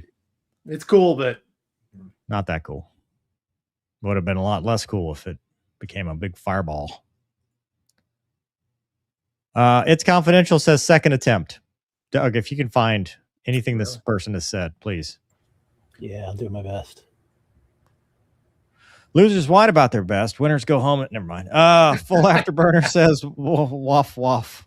Oh, man. Woof, woof, probably. Currently confused country. I get Knight Rider and Airwolf theme song confused every time. I've had the A-Team theme song stuck in my head lately. Yeah. Ba, ba, ba, ba. Yeah, it's a good tune, man. Especially, getting ready to kick some Especially butt. when you're doing something. Yeah. Full Afterburner USA says drone mid-airs with airliners New York approach. It's our very next topic, sir or ma'am. Thomas says Gonky in the 777 tower requesting a flyby. 777 1 mile port side inbound. Great balls of fire. I think that'll about cover the flybys. That's right. That's right. 777 guys, just tell everyone it was a Microsoft Flight Sim. I think the Microsoft Flight Sim community has been trying to recreate that unsuccessfully. Yeah. And there's no crashing in Microsoft, so there's no fireball. Warhorse says Jipwiz must have, which is ground proximity warning system, must have been screaming for that whole maneuver while you pull the circuit breaker. We don't need this. I don't know. Does a 777 have circuit breakers, or is it like the 7.8 where it's got the E circuit breakers, the E breakers? Dude, I don't know. You pull that one in the CVR because 146 flyer Gonky. There were no C-130s. That was just the movie. It was a DC-10. I told you. Wow. Yeah. 2 P2Vs. I knew all the crews, including JB, whose voice you heard on the radio in that movie. He had to retire after that. Wow, man. Wow. Thanks, man, for what you do. That's. Mavis Bacon says, grew up near Horseshoe Bay. Glad everyone is safe. Yeah. Well, that would have been an unforced error. 100%. Tic Tac's got my back. Says 777 low pass will never be as cool as Tic Tac low level pass. AGL starts with a negative number. Yeah. All right, Gonky. Speaking of airliners, JetBlue hit a drone at 3,000 feet today. Roll the tape. JetBlue 948 is just past the salt. for runway 13 left. Keep going. Triple Keep turning 948 Kennedy Tower, runway 13 left, clear to land. We are clear to land. 13 left. Just quickly, I couldn't talk to approach, but we collided with a drone back there in the turn as we're coming to assault. Just wanted to pass that to you. You said you collided? Yep, it hit us right above the cockpit. Oh my gosh. All right, so it's Wow, about like man. what, two miles back at, Yep. at 3,000 feet you were at? Affirmative. Go ahead and back it up about 10 to 12 miles back at 3,000 feet.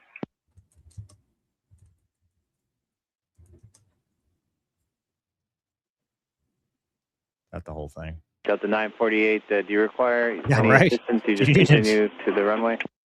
Affirmative. We don't need any assistance. We're just going to go ahead and land. Can you imagine the startle factor on that? You hit a drone at 3,000 feet. It's probably, honestly, it's probably like hitting a bird. You Yeah. know, other than Wasn't it Southwest that hit something and hit the captain? Double no, paned. no, It was a balloon from the yeah, that's right. remember It was that? United, Yeah. wasn't it? United 7-3. Yeah, it was some 7-3. Yeah. That happened. But Gonky, I mean, you fly airliners. Tell me about your how you handle such a situation and what your thoughts are. Well, I mean, like you said, the startle factor. You hit something in an airliner. I mean, I've hit birds and In an large airliner? bugs. Yeah, we hit a bird in the windshield. Wow. Yeah, it's so funny. Like you're coming into, I think we were going to Belleville, and I don't know, you're just flying along, all of a sudden, what? You know, it's like, it just sounds like somebody takes a baseball bat, wraps the side of the airplane, and immediately you're like, oh, and then you see the red spot yeah. on. And like I look over at the cab, he's like, paperwork. I'm like, it's a bug, dude. Big bug. Keep going. Gonky has no morals. He just starts laughing. But yeah, there's no in flight. The smaller birds, a lot of times you don't have any time to maneuver. I mean, the birds will try to maneuver. A lot of times the birds will tuck their wings and try to dive down, and then you get them. But there's really nothing you can do, man. You take the hit, make sure, okay, we got engines running, everything's good, we're okay. When you land, ride it up, maintenance comes out, looks at it. The thing with a drone is, bird is organic, softer, right? Drone, I don't know what kind of drone this could be, but there's metal in there. There's different materials that can do a lot more damage to an airplane. So that's the only thing I'd be worried about. Pieces going down different vents or intakes and causing trouble. I think it's going to be probably more extensive on the ground as far as inspecting the airplane. But as far as how to handle it, man, I'd handle it just like a bird strike. Report it like these guys did, because where are they coming into New York? Mover, JFK? Was it JFK? Yeah, it was somewhere in New York. Yeah, so somewhere in the Northeast, it's all busy. But there's probably somebody right behind you. So hey, if you it was JFK. If you hit a drone, or you had a close call with a drone or a balloon or even birds, man, you call it out. Let the guys and gals behind you know. But yeah, I mean, good on them for reporting it. Glad nothing happened to them, Yeah. So the thing with the drone thing, somebody's about to get a visit from the FAA. Right. It's going to be a very expensive visit, because you can't just willy-nilly fly 3,000 feet in an approach corridor, the airspace and all that stuff, without permission. Now, if you've got, if you've done all the paperwork, you should be able to, but I don't know any FAA, FSDO that's going to allow you to fly 3,000 feet within the corridor of an approach path. So somebody's about to lose they already lost their drone, and they're also probably going to lose a lot of money, both from JetBlue and that. I love how cool and calm the JetBlue dudes are. They're like, hey, by the way, we couldn't talk to approach because they were busy, but we hit a drone. So you might want to look into that. We'll write it up when we get there. They'll probably put those little stickers on the thing to show where the dent is. But yeah. But dude, think about how much worse that could have been. You know, that goes through the windshield like the South or the United or whatever that 7.3. Obviously, they're going a little bit slower, but still, it's fast enough. You know, I mean, Yeah, it's dude, at least 200. 200 something knots. Yeah, That's I mean, enough. Heck yeah, that's enough to do serious damage. Right. So, I mean, now you're talking pilot incapacitation, possibly killed, or it goes through a motor. You know, now you're single engine. Ooh. No, you're right. It's incredibly irresponsible. Whoever's drone, whoever owned that drone, like, dude, you cannot be flying at those altitudes. And I don't know what the fix is with that, because you might end up, because you can buy them, right? Any Yahoo can go buy a DJI Mavic and fly it up to 4,000 feet. You know, if they know how to override the software, because the software usually limits you to 400 feet. But if you can override it and end up there, I mean, you don't have to register. I mean, if you don't register it, they're not going to come find you.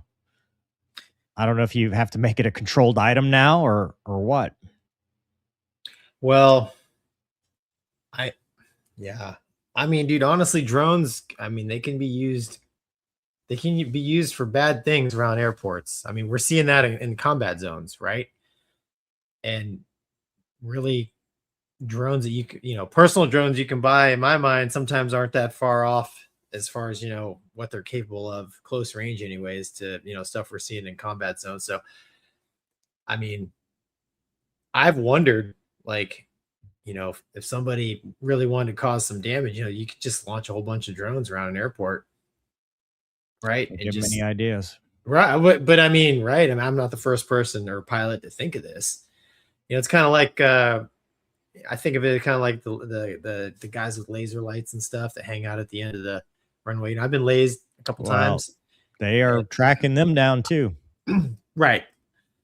But tracking them after the fact, right? During the fact is what we're worried about. So I don't know. It's like you said, I don't, maybe put a air-to-air radar, clear your flight path.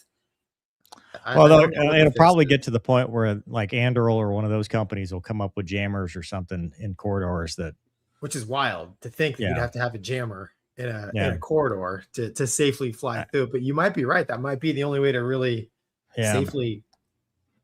I don't know, but this is obviously an escalation of problems. Right. And it's funny, is it like everything else, right? It only negatively affects the law-abiding good people that were just trying to do the right thing. Because someone with any sense and has done the Part 107 or has done the recreational, they know better. And if they believe in following the rules, they're not going to do it. It's just the idiots. Just like, remember what was it back during COVID with the Blue Angels that almost hit the drone? Oh, yeah. Yes. Yeah, that guy was like standing on top of the building. Yeah. You got the drone shots. I mean, some people are just stupid. Well, that, and some people don't think things through. No, because they're narcissists. Everybody, it's about me. I'm going to get the best shot ever. I don't know what shot you're getting at 3,000 feet, but. Right. Yeah. But I mean, if there's lots of lives riding around them airplanes at those altitudes. And remember that firefighting drone or the firefighting aircraft came down from Canada to help with our fires and got taken out in like the second day by a drone that hit the wing. That guy, they tracked down. Remember, we followed up on that, and that. Yeah, he was trying to check on his house, which I get it. Yeah, but it's like, dude, if your insurance is paid, just wait, see what happens. Yeah, that's going to be a expensive day. Yeah, whoever that was, for sure. Let's see. Maj says maintenance says nothing found. Someone isn't telling the truth. How do you hit a metal plastic object and no damage found? Really? Oh wow. Ooh, I didn't read that. The plot thickens. I have not seen that part of the story. I feel like you know.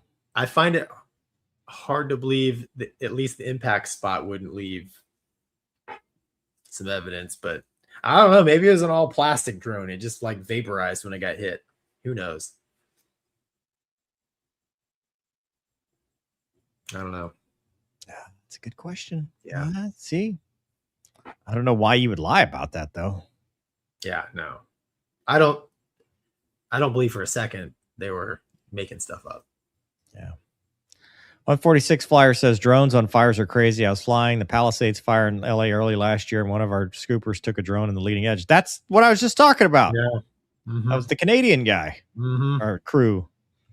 Yep. They were scoopers, I think. I don't know. Yeah, I think that's what they called it, the scooper, right? Yeah. Fly Monkey Fly says plane has been renamed out of the blue into the drone, and there's re-registered no FOD. No FOD, dude. RM Nevada says as long as people are people, there will be jobs in law enforcement. Boy, that's the truth. Oh yeah, man. Yeah.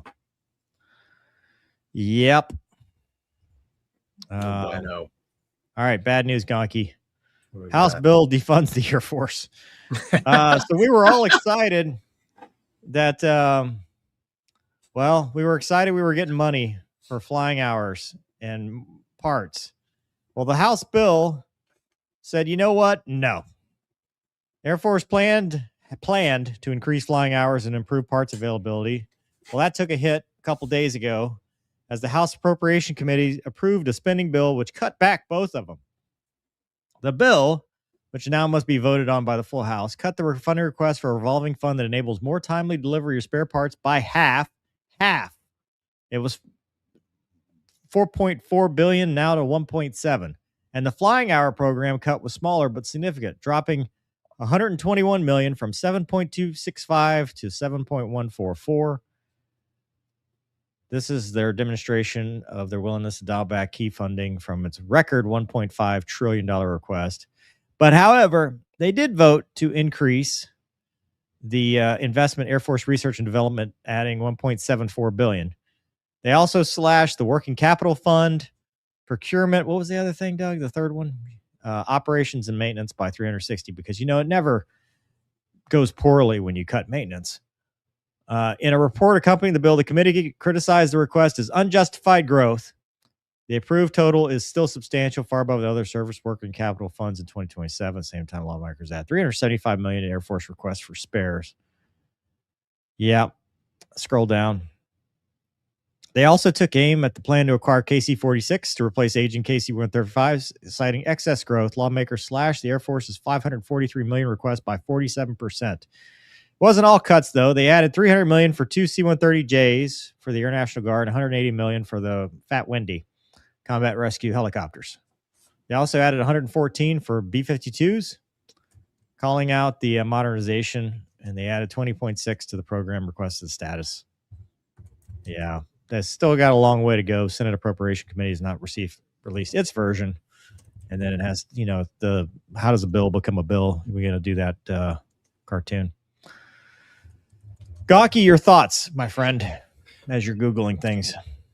Well, so I was looking at this. So I read this article a couple times, and correct me if I'm wrong, I think Air and Space Forces is going for clicks here, man, because yes, the House bill cuts the Air Force's plan for more parts and flying hours, but overall, it's an increase from last year. So the Air Force wants their cake, all the cake. And the government's like, we're not going to give you everything. So I read it a couple times, kind of a long article, but they are getting more money. Well, if it passes, right? It's not completely through the process yet, but if it does pass and go into law, they will have more money than they did this year. Next year, they just won't have as much as the Air Force requested. Dude, the wild thing, which I had to read this a couple times, and I asked my friend ChatGPT. Yeah, the wild thing is how much the Air Force asked. The Air Force requested a 3,012% increase in direct appropriations for spare parts. You know why? Well, yeah, I know why, but I mean, 3,000%. Like, dude, I mean, that's probably gonna get shot down, right? Now we talk about it all the time. Do I think you and I understand why the Air Force has asked for so much money? Because quite frankly, we need it. It couple of things that caught my eye when I read this article was what Congress kept saying, unnecessary expansion, right? That was their term. It's Right. like, really? I mean, in my mind, and I think we talk about it enough, and you and I have experienced it, dude, the Air Force, arguably DOD across the board, is treading water. They're not really worried about expansion.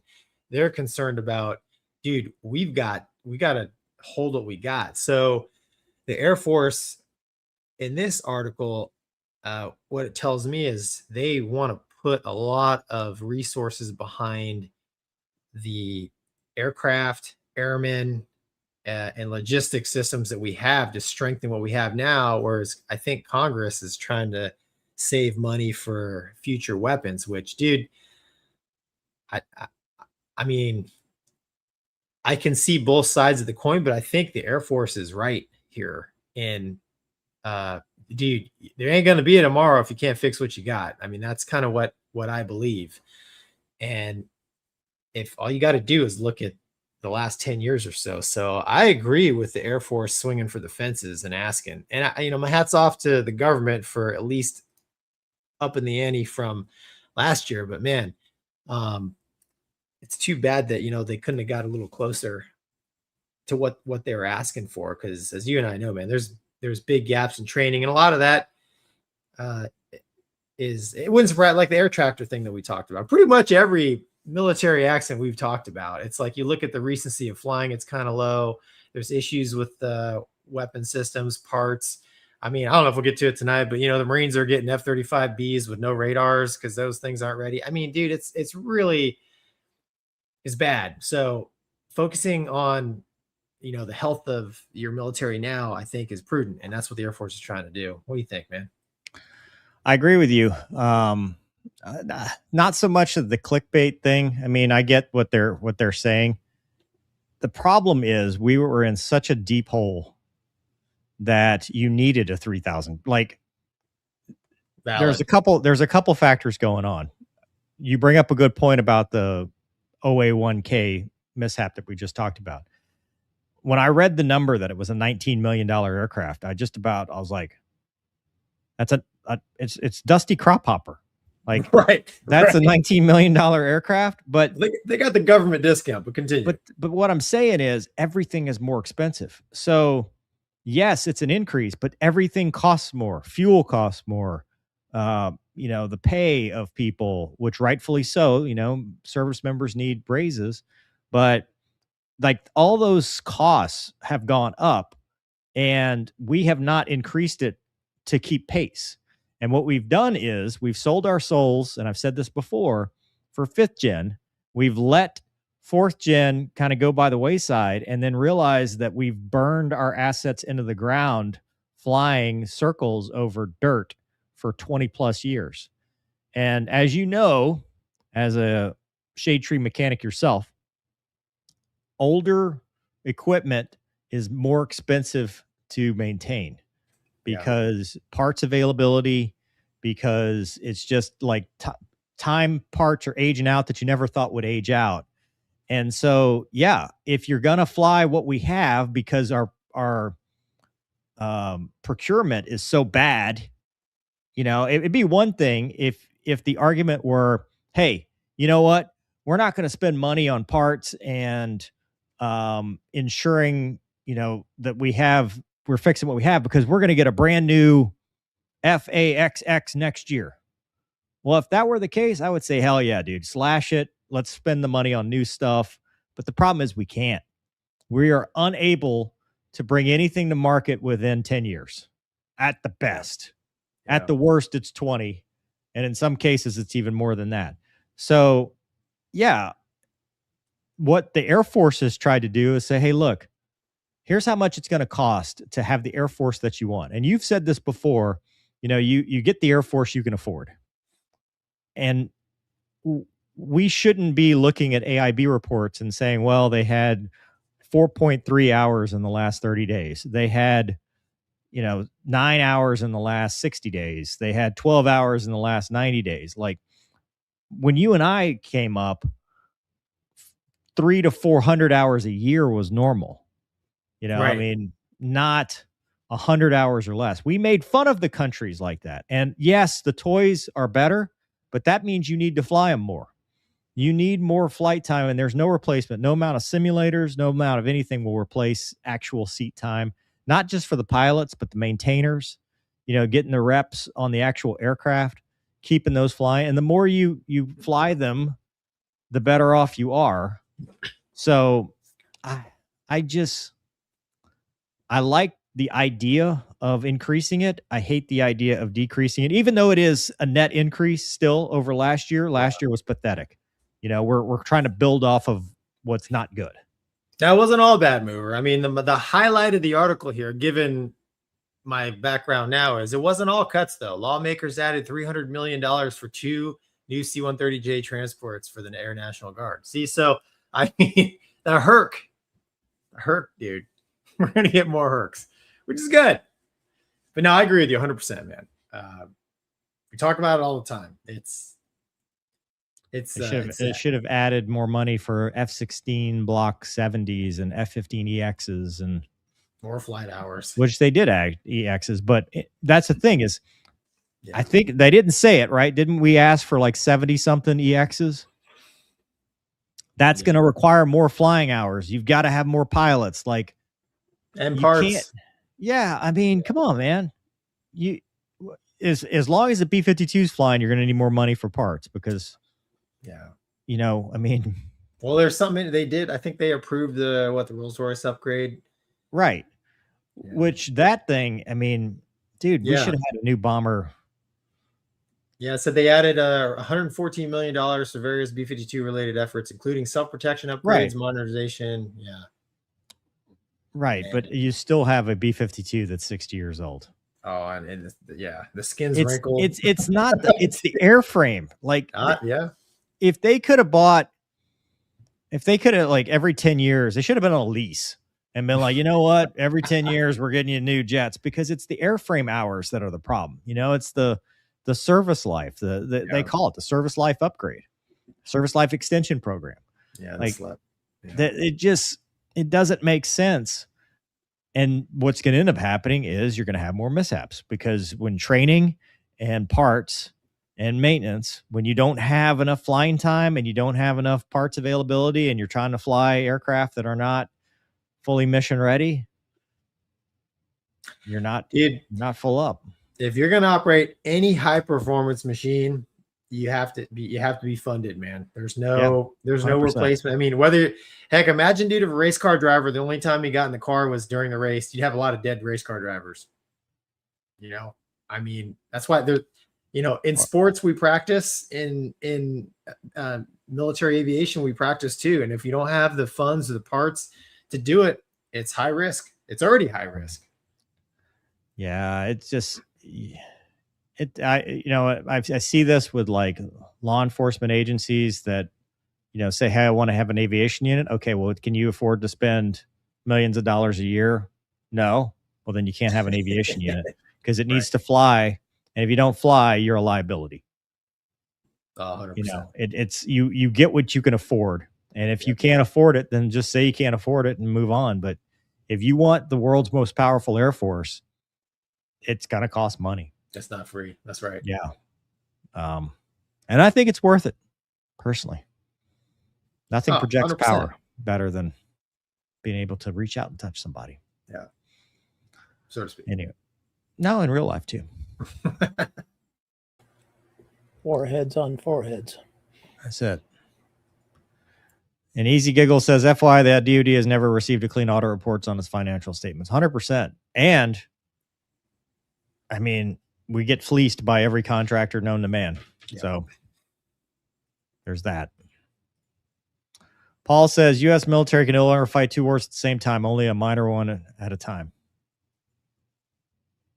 Yeah. Alex says, those darn Imperial probes get you every time. Yeah. Mach, for whatever reason, Mover, Netherland 0, Morocco 0 halftime. How riveting is that? A scoreless game. It's probably the halftime show is pretty good, though. Did they have cheerleaders in this sport? I don't know. It's another. It's dude. I heard we were loaning out our NFL cheerleaders for this. Are we? Here you go, Gonky. You read this one. Johan 622 says we miss Casmo and Wombat. Of course. Yeah, we miss them too. There you go. All right. American Airlines had to reject a takeoff, and it was kind of close. The FAA says the crew of the American Airlines Flight 308 aborted takeoff at Miami International because a business jet was crossing the same runway without authorization. They're investigating the event that occurred around 6 p.m. local time. And Doug, if you would play the, I don't know if that one. Is that the one you want? No, I want the other one without this dude talking. I don't know if that was in the script. Oh, well. There Well- was one with flight aware. Was there? Yeah. See if I can Yeah. find it. It was American, right? American 737. Yeah. Yeah.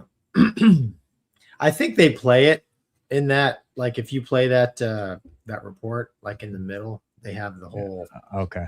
you know what I'm saying? You just have to fast forward. Yeah, there Doug's doing it. There you go, dude. Flight radar 24 data shows American RNAV Jamba, clear for takeoff 8 right, American 308. So American gets clear for takeoff. data shows American Airlines flight. And I think they're towing. Only 112. Nope. You're going the wrong way. The business jet crossing the same runway as the American Airlines plane. No, they weren't towing it. You just crossed an active runway. Hold short of A runway 8 left. You just told me to cross the runway, sir. No, we said American 461. The two planes on a collision course, coming within about Yeah. a third of a mile of each other. American Airlines telling ABC News its crew discontinued takeoff. Yeah, after they seeing rejected the another takeoff. aircraft on the runway. NetJets, the operator of the business jet, declining to comment.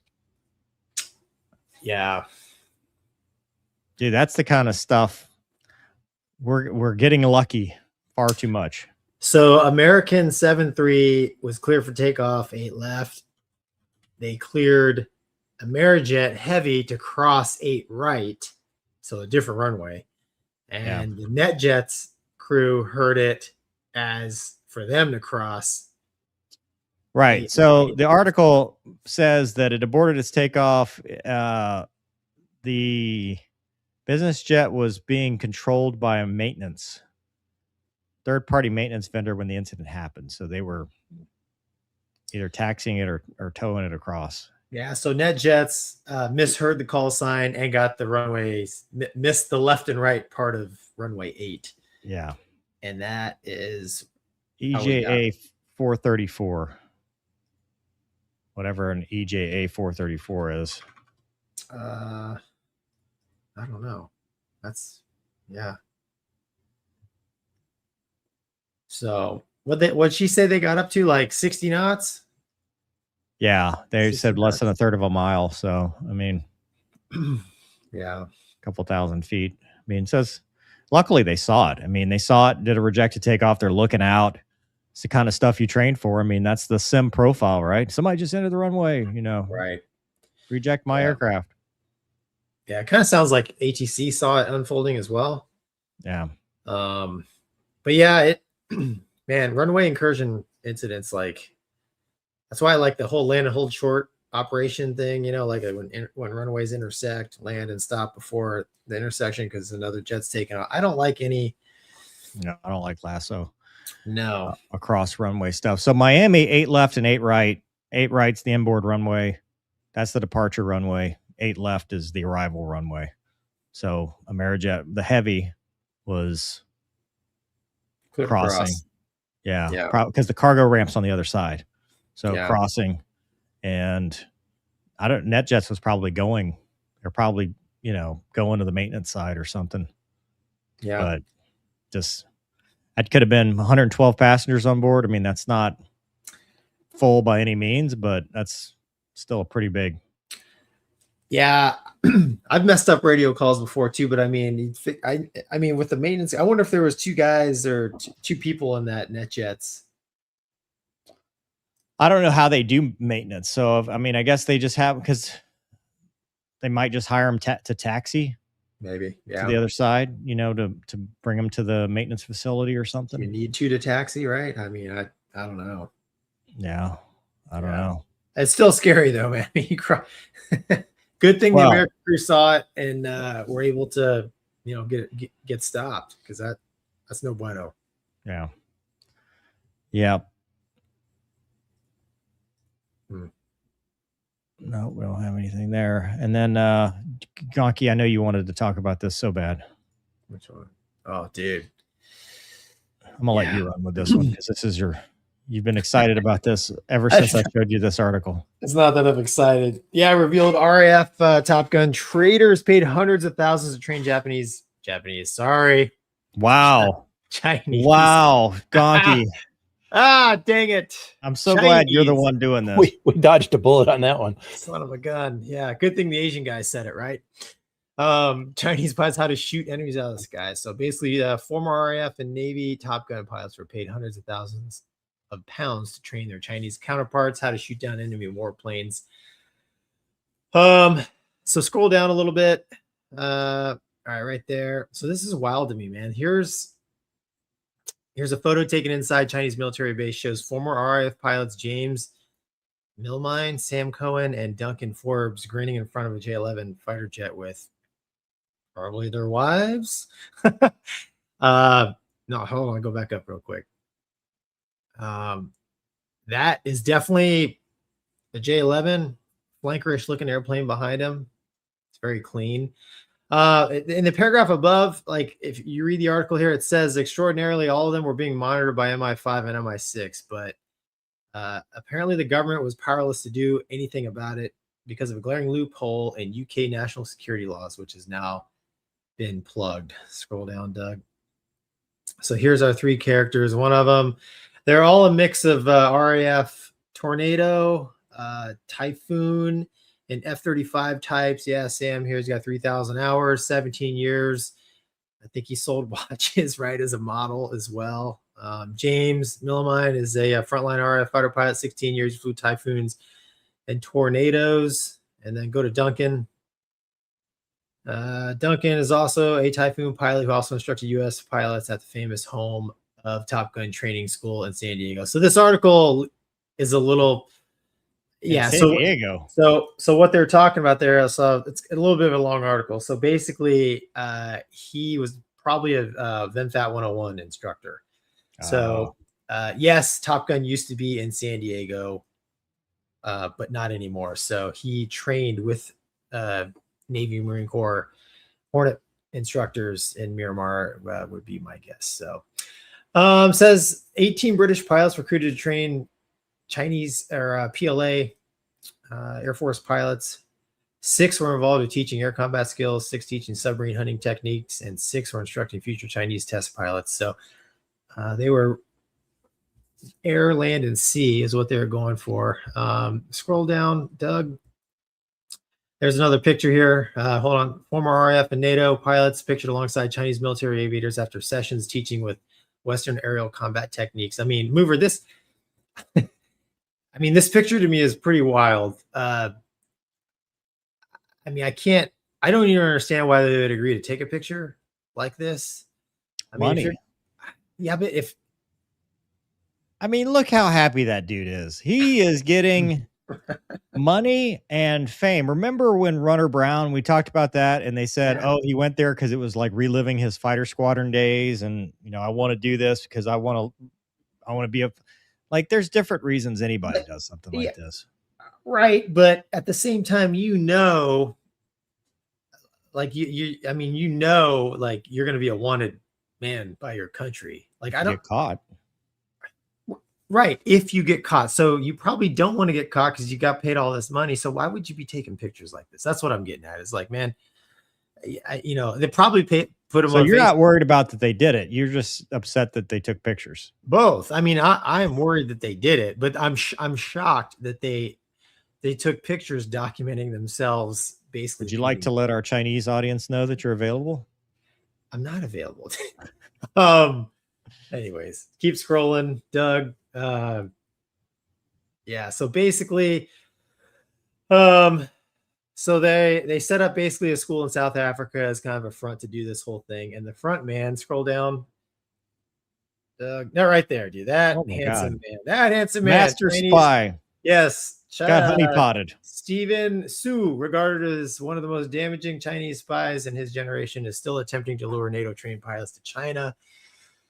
Scroll on down.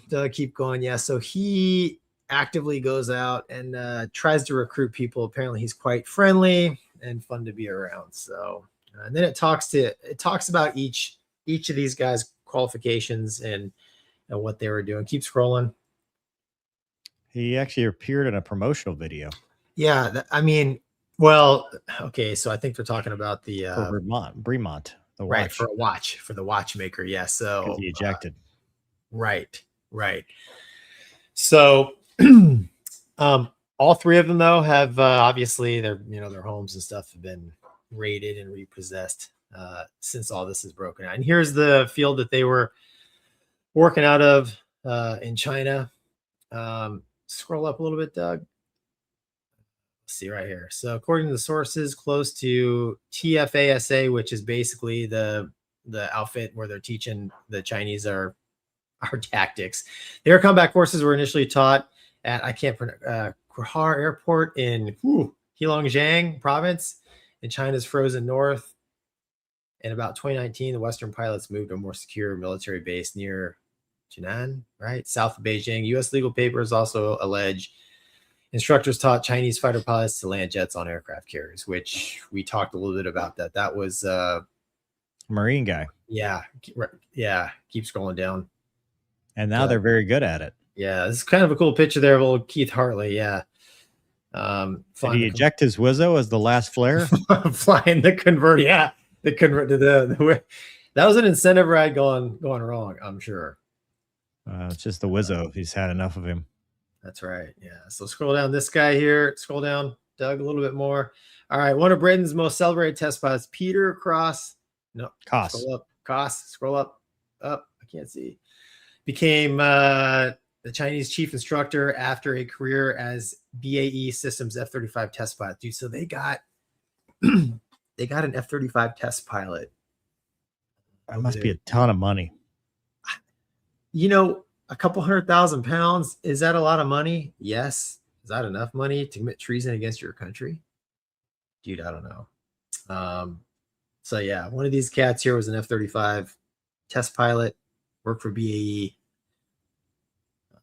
I don't know. Doug, the article goes on about basically the damage that these guys have caused. Yeah, selfies, right? Probably on Facebook. One of the guys here, right? He saw the Queen, shaking hands with the Queen. Little did she know, in a few years, homeboy would be over in China teaching how we do air combat. So you can minimize it, Doug. It's fine. And there's the guy that taught. There's the American actually that we talked about. Happy. Daniel Dugan, yeah, which his family was fighting to keep him, saying, hey, he's free. Like, he's innocent. But Top Gun Tasmania, home of yeah, the Top Gun Tasmanian Devil. yeah, he's smiling. Which is He's good. very happy. He forgot his chin strap. I do that all the time. Yeah. All right, Doug, you minimize it. I flew as a instructor for another country. It's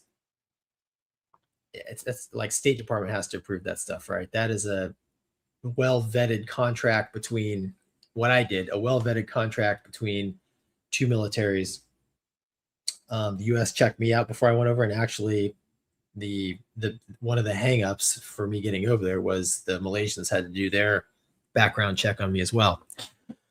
And then of course there's, as part of the hiring process, there's they teach you what you can teach and what you don't teach. These guys are going over there as basically hired guns on their own without the consent of their own country, teaching and talking about things that in my mind, they absolutely should not do for any amount of money. I mean, I as a military man, I don't understand how you could teach those things to China, knowing that, you know, your brothers and sisters in arms back home are spending a lot of time and energy figuring out a way to defeat them if, God forbid, we ever got in a shooting war with them. But I mean, I think it's treason. I think if they get caught, they need to have the full punishment of whatever treason is in England. What do you think, man? Probably firing squad, huh? Dude, I mean, hanging. I don't know what they do over in. Dude, just think about how much money and time and effort goes into gaining a tactical edge. And you've got not just one person, you got basically an entire cadre of people who have, for a couple 100,000 pounds, right? So for basically like, 1 year salary as a captain at British Airways, maybe. I mean, that's not enough money to betray your own country. Maybe it is for some people. I don't know. I don't understand. I mean, in the article, it talks about like, well, we weren't teaching them anything bad. Dude, you're in a freaking J-11, J-10. Like what are you teaching them? You didn't learn how to fly that airplane. You teach them how to land it? Come on. Yeah, I think that's the you have to look at it from the perspective of somebody that, I mean, the Runner Brown thing was perfect because it actually showed some of the psychology of it. And it's not just the money. It's the reliving the glory days. And I see them being lured into it by people that are very persuasive, that do this for a living, and being promised things. And yeah, you're right. It's not a good thing, but I see how it happens, right? I'm not going to sit because, you always have to look into the mind of a criminal, right? Because you got to find the motive and you got to figure it out. And I don't think it's just, well, they offered him a bunch of money and they did it, because it's not always about the money. For some people, like you see that picture where the one dude is in a G suit popping a squat in front of his students. That's pride. That's ego. I've got,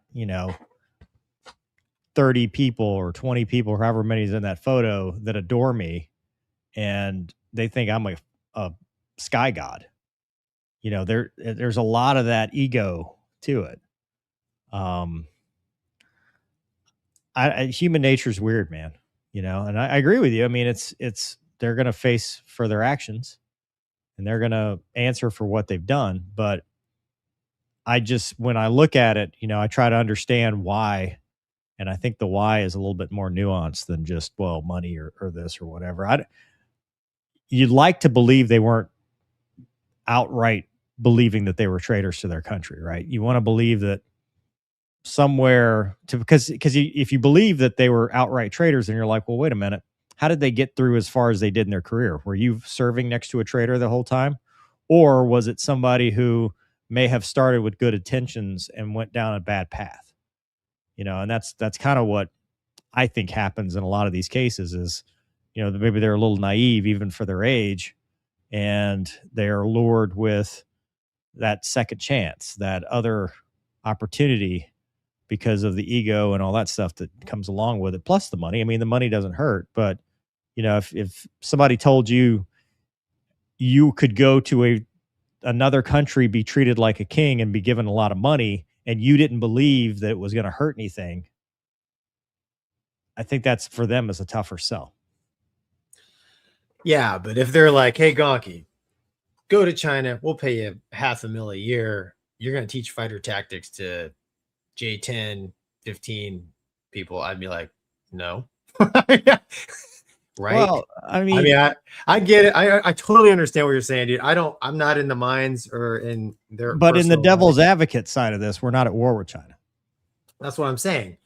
Like you would be like that because you understand, the global threat, and we talk about this a lot. But if you're somebody in the UK that doesn't believe there's ever an opportunity for that, or maybe they're just disgruntled. I mean, dude, it's hard to get into the psyche of somebody. I'm just I'm saying it's not as cut and dry as, you know, that they maybe not willingly did it as far as treason. They actually committed treason, but I don't know that, you know, a test pilot for the F-35 for BAE is sitting there going, how am I going to screw over the Queen or the King now or whatever they have? Yeah, I mean, God save the Queen, but I mean, it's kind of hard when you've spilled all the secrets to your latest fighters. I mean, I don't know. I again, man, like, what are you teaching them? Are you teaching them how to follow a taxi line? BFM. Dude, even that. What'd you teach the Malaysians? I taught them their syllabus.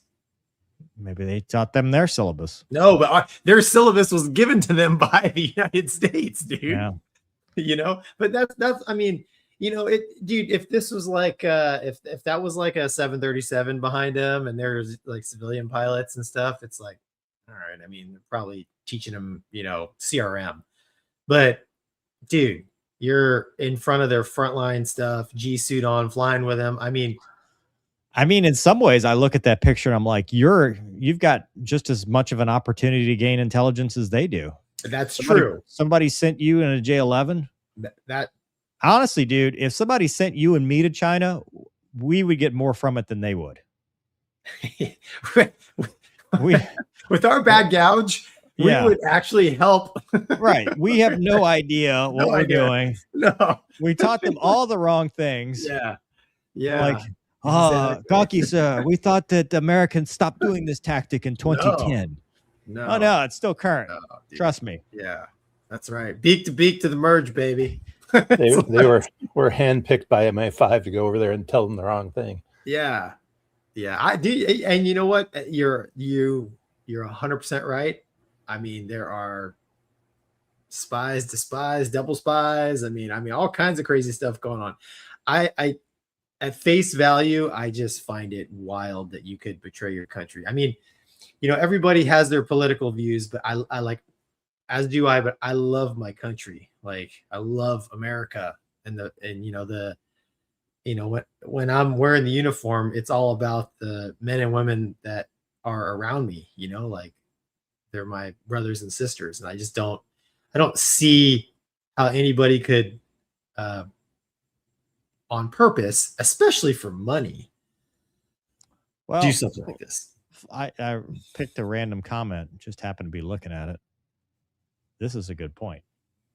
What is the difference, asks Flight Time 2249, between teaching fighter tactics to foreign pilots and teaching tactics to DCS players from all over the world with analyzation videos?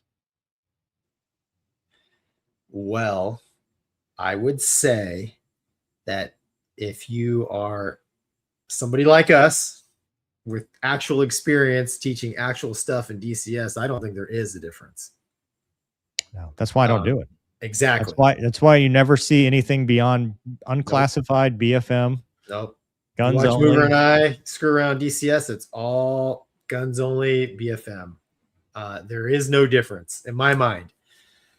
You don't see any beyond visual range stuff. You don't see any complicated surface attack stuff beyond dumb bombs and maybe an LGB.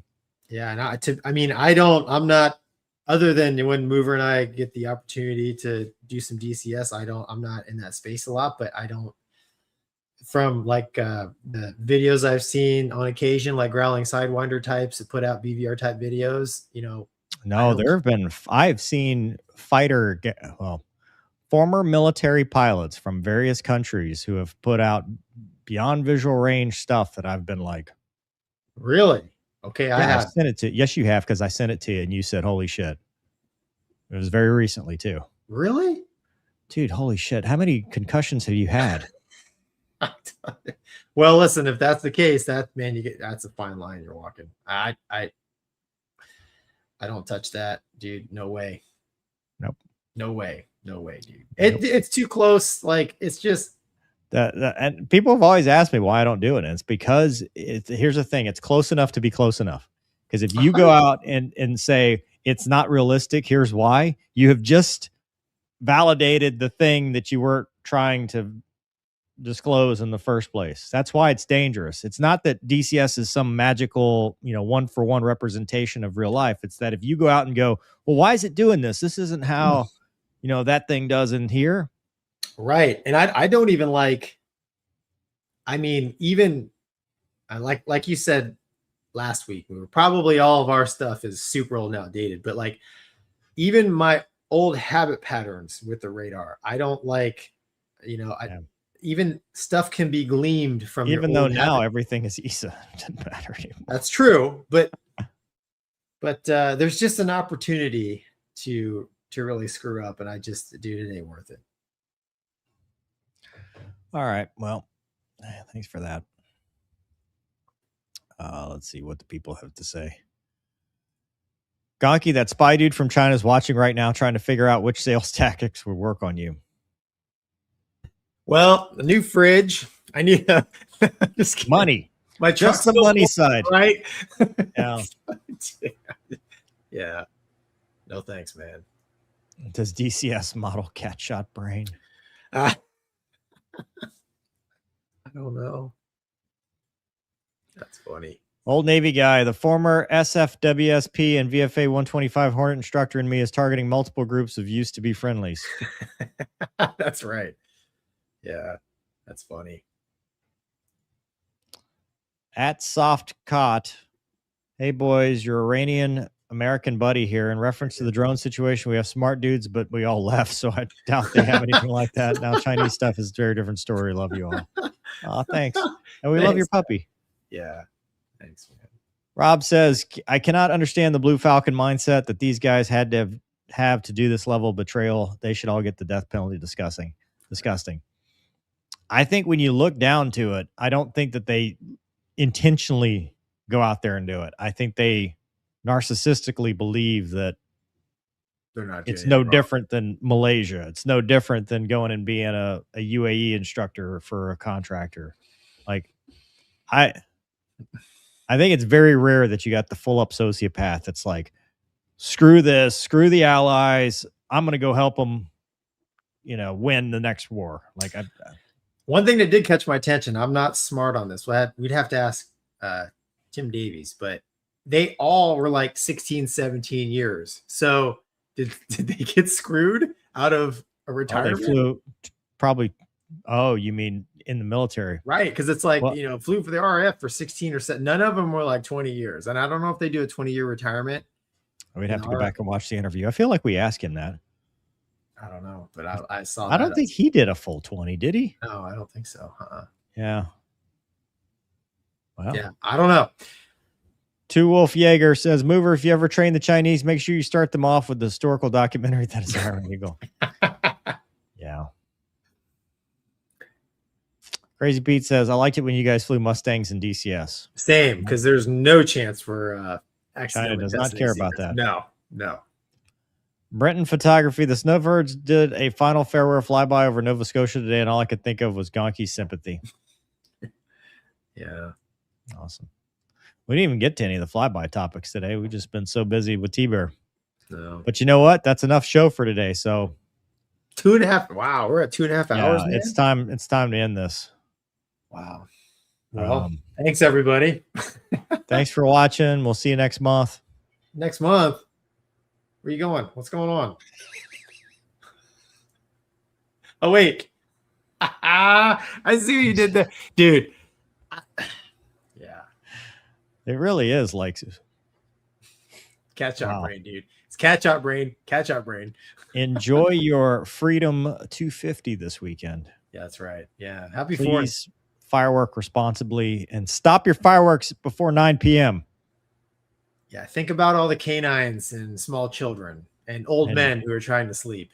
Correct. That's the most important part.